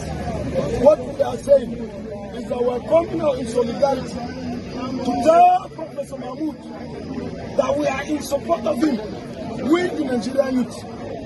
From the FCT, we have seen where he has cancelled elections, where election never hold. And we have said that, look, we understand that they are honest. And the election and the process was transparent enough for every Nigerian. Anybody questioning it does not have Nigeria at heart. We are coming in solidarity to further strengthen Professor Mahmoud that in all Nigeria, there's a legacy in all Nigeria. He must leave a legacy. I want to remind him that after man, there is God who he will answer to. And today, we want him to understand that the mandate of Nigerians, their thumbprint will be a curse if he will not stand on his word. The thumbprint of Nigerians will be a curse to him and his generation if he does not stand and support Nigerians for what they have done. Whatever Nigerians have voted, declare the result within your conscience and your God. Am I speaking your mind? Yes, sir. The Were is protesters for hire group in Abuja. You know what I mean? If you need anybody to protest for you or solidarity for you, they call them protesters for hire in Abuja. And those are the Nigerian youth that you must be mindful of. Whatever peanut they're going to give to them, some of them are even ready to attack you violently for calling out at the government in that contraption. In other parts of Africa, East, where Kenyans, take a look at the Kenyan youth. Kelvin Madanga, Chris Gitonga, tunasema viva jamani. Haya, huyo alikuwa 12 years old. Kennedy Onyango, viva! Rex Masai, viva! Matthew Choroge, viva! Kevin Mawasi, Bisley Kogi, David Shager, viva! Erickson Chalo Motisia, Ibrahim Kamau Tiro, BB Elias Scott, Emmanuel Kickstarter, viva! Joshua Obati, viva! Clinton Mavali, viva! Must go. So those are the Kenyan youth. Still demanding that Ruto must go. And the names of those killed by the Ruto police and Ruto's guns and army or so. Yes, those are the names being called out there. And they wanted to say, Viva, Viva. But said, no, Ruto. When you call the name, we have to say Ruto must go, because that's what our comrades, our colleagues that were killed, Kenyans that were killed by the Kenyan police or Ruto's police, they will say that in spirit. This guy must go. They died because Ruto chooses to be on the side of the IMF and World Bank. He turned the gun on his own citizens. And those are there, so you can compare both. We'll leave on like that. Thank you so much, everyone, once again, for spending your evening with me. Tomorrow is another day. I'm going to see you tomorrow afternoon, obviously. And I hope that we would have enough time to read our White Malice. Continue reading. We have to finish that too, okay? So thanks a lot for today.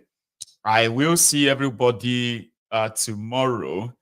And also thank you to all of you who kind of have been like, sharing, liking, buying me a cup of tea, a cup of coffee, and all of that. So thank you. I'm going to see you again tomorrow. Digest this. If you joined us midway, you can probably watch this over again. If you haven't seen the brunch time with Maiyegun this afternoon, yeah, that one is the earliest. Go take a look, go watch. And tomorrow, we shall see again. Good night.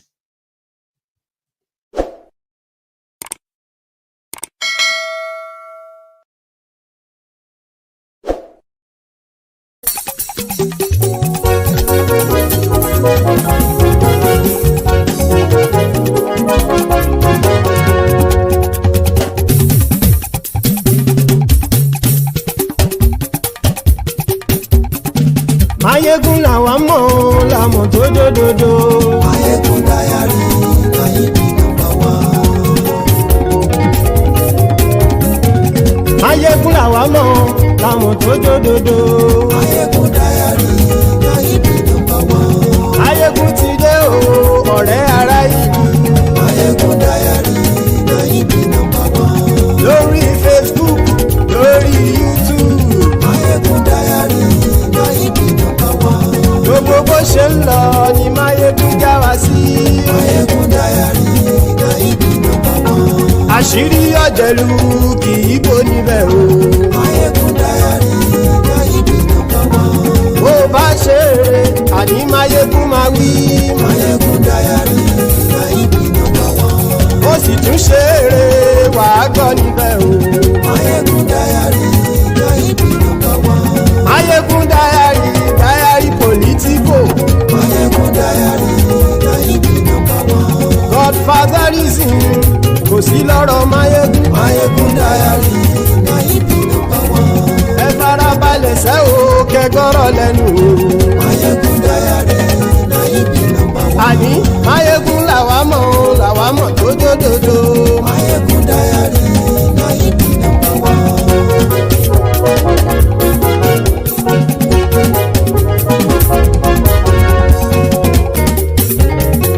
Àní ẹ̀sùn ràkì. Maiyegun ti dé. Maiyegun ti dé. Ọ̀jẹ̀lú ẹ̀sùn ràkì. Maiyegun ti dé. Àní ẹ̀sùn ràkì. Maiyegun ti dé. Lórí Facebook. Maiyegun ti dé. Àní ẹ̀sùn ràkì. Maiyegun ti dé. Lórí YouTube. Maiyegun ti dé. Àní ẹ̀sùn ràkì. Maiyegun ti dé. Bọ́ bàbá gbé wúrẹ́. Maiyegun máa wí. Àní ẹ̀sùn ràkì. Maiyegun ti dé. Ijó ìgbádìyẹ. Maiyegun máa wí. Àní ẹ̀sùn ràkì. Maiyegun ti dé. Bí pẹ̀sìdó bá rúfin o. Maiyegun máa wí. Àní ẹ̀sùn ràkì. Maiyegun ti dé. Bí gómìnà kówó jẹ. Maiyegun máa wí. Àní ẹ̀sùn ràkì. Maiyegun ti dé. Ọlọ́pàá tí ń darí bá. Maiyegun máa wí. Àní ẹ̀sùn ràkì. Maiyegun ti dé. Aṣòfin tí ń rúfin o. Maiyegun máa wí. Àní ẹ̀sùn ràkì. Maiyegun ti dé. Òpùrọ́ olóṣèlú. Maiyegun máa wí. Àní ẹ̀sùn ràkì. Maiyegun ọ̀jẹ̀lú ẹ̀ súnra kì. Maiyegun ti dé. àní ẹ̀ súnra kì. Maiyegun ti dé.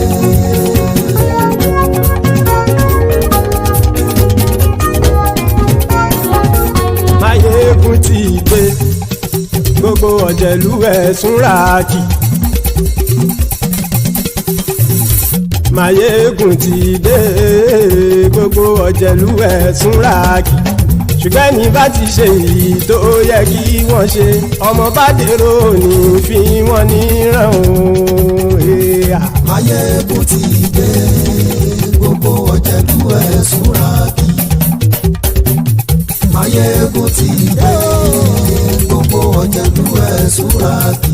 ṣùgbọ́n ní bá ti ṣe èyí tó yẹ kí wọ́n ṣe ọmọ bá dèrò ní fi wọ́n níran.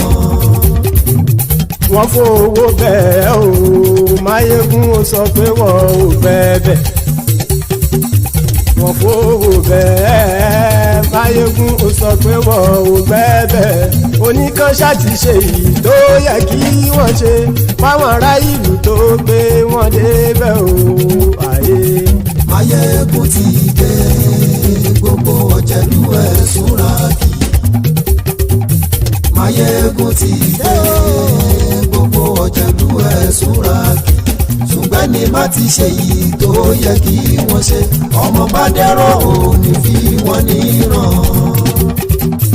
kì máa yí ṣe eré ọ̀rọ̀ yìí kì í ṣe ẹ̀fẹ̀. kì máa yí ṣe eré ọ̀rọ̀ yìí kì í ṣe ẹ̀fẹ̀. ẹni bá ti lè lẹ́bọ̀ lẹ́rù o ọmọ bá dèrò kàṣà ìtú wọn síta. Maiyegun ti dé. gbogbo ọ̀jẹ̀lú ẹ̀ súnra kì. Maiyegun ti dé. gbogbo ọ̀jẹ̀lú ẹ̀ súnra kì. ṣùgbọ́n ní bá ti ṣe yìí tó yẹ kí wọ́n ṣe ọmọ bá dẹ́rọ̀ ò ní fi wọ́n níran. tẹnitẹni ọmọ Maiyegun ọ̀rẹ́ ara ìlú mọ̀mọ́ ni mo fọlọ́hún sọ ẹ̀ bá kìlẹ́bù lóòótọ́ olódodo ìlú ọ̀tá ìlú mọ̀mọ́ ni ìwọ ṣá máa ń ṣọ́ra kò sì mọ́ bẹ̀rù bọ́tà ń lè rí bóníṣègùn lé káwọn mọ̀mọ́ fi ṣera wọn ni ó ti dẹrùn tí wọn ò gbọ́dọ̀ sì mọ́ bẹ̀. èèpo ọ̀bọ lọmọ bá dérò tàjẹ́ ò gbọ́dọ̀ jẹ́ ó ti dọba lórí àbínú ẹni kò sì mọ́ bùyà àìsíwọ́lu ní ẹnìkẹ́ ìgbódì ẹyin lábàrá o ó kó ẹni tó bá dán o àkàmù. Maiyegun ti dé. gbogbo ọ̀jẹ̀lú ẹ̀ súnra kì. Maiyegun ti dé. gbogbo ọ̀jẹ̀lú ẹ̀ súnra kì o ẹni bá ti ṣe yìí tó yẹ kí wọ́n ṣe ọmọ bá dèrò òní fi wọ́n níran o. Maiyegun ti dé. gbogbo ọ̀jẹ̀lú ẹ̀ súnra kì. Maiyegun ti dé. gbogbo ọ̀jẹ̀lú ẹ̀ súnra kì. ṣùgbọ́n ní bá ti ṣe yìí tó yẹ kí wọ́n ṣe ọmọ bá dẹ́rọ̀ ò ní fi wọ́n níran.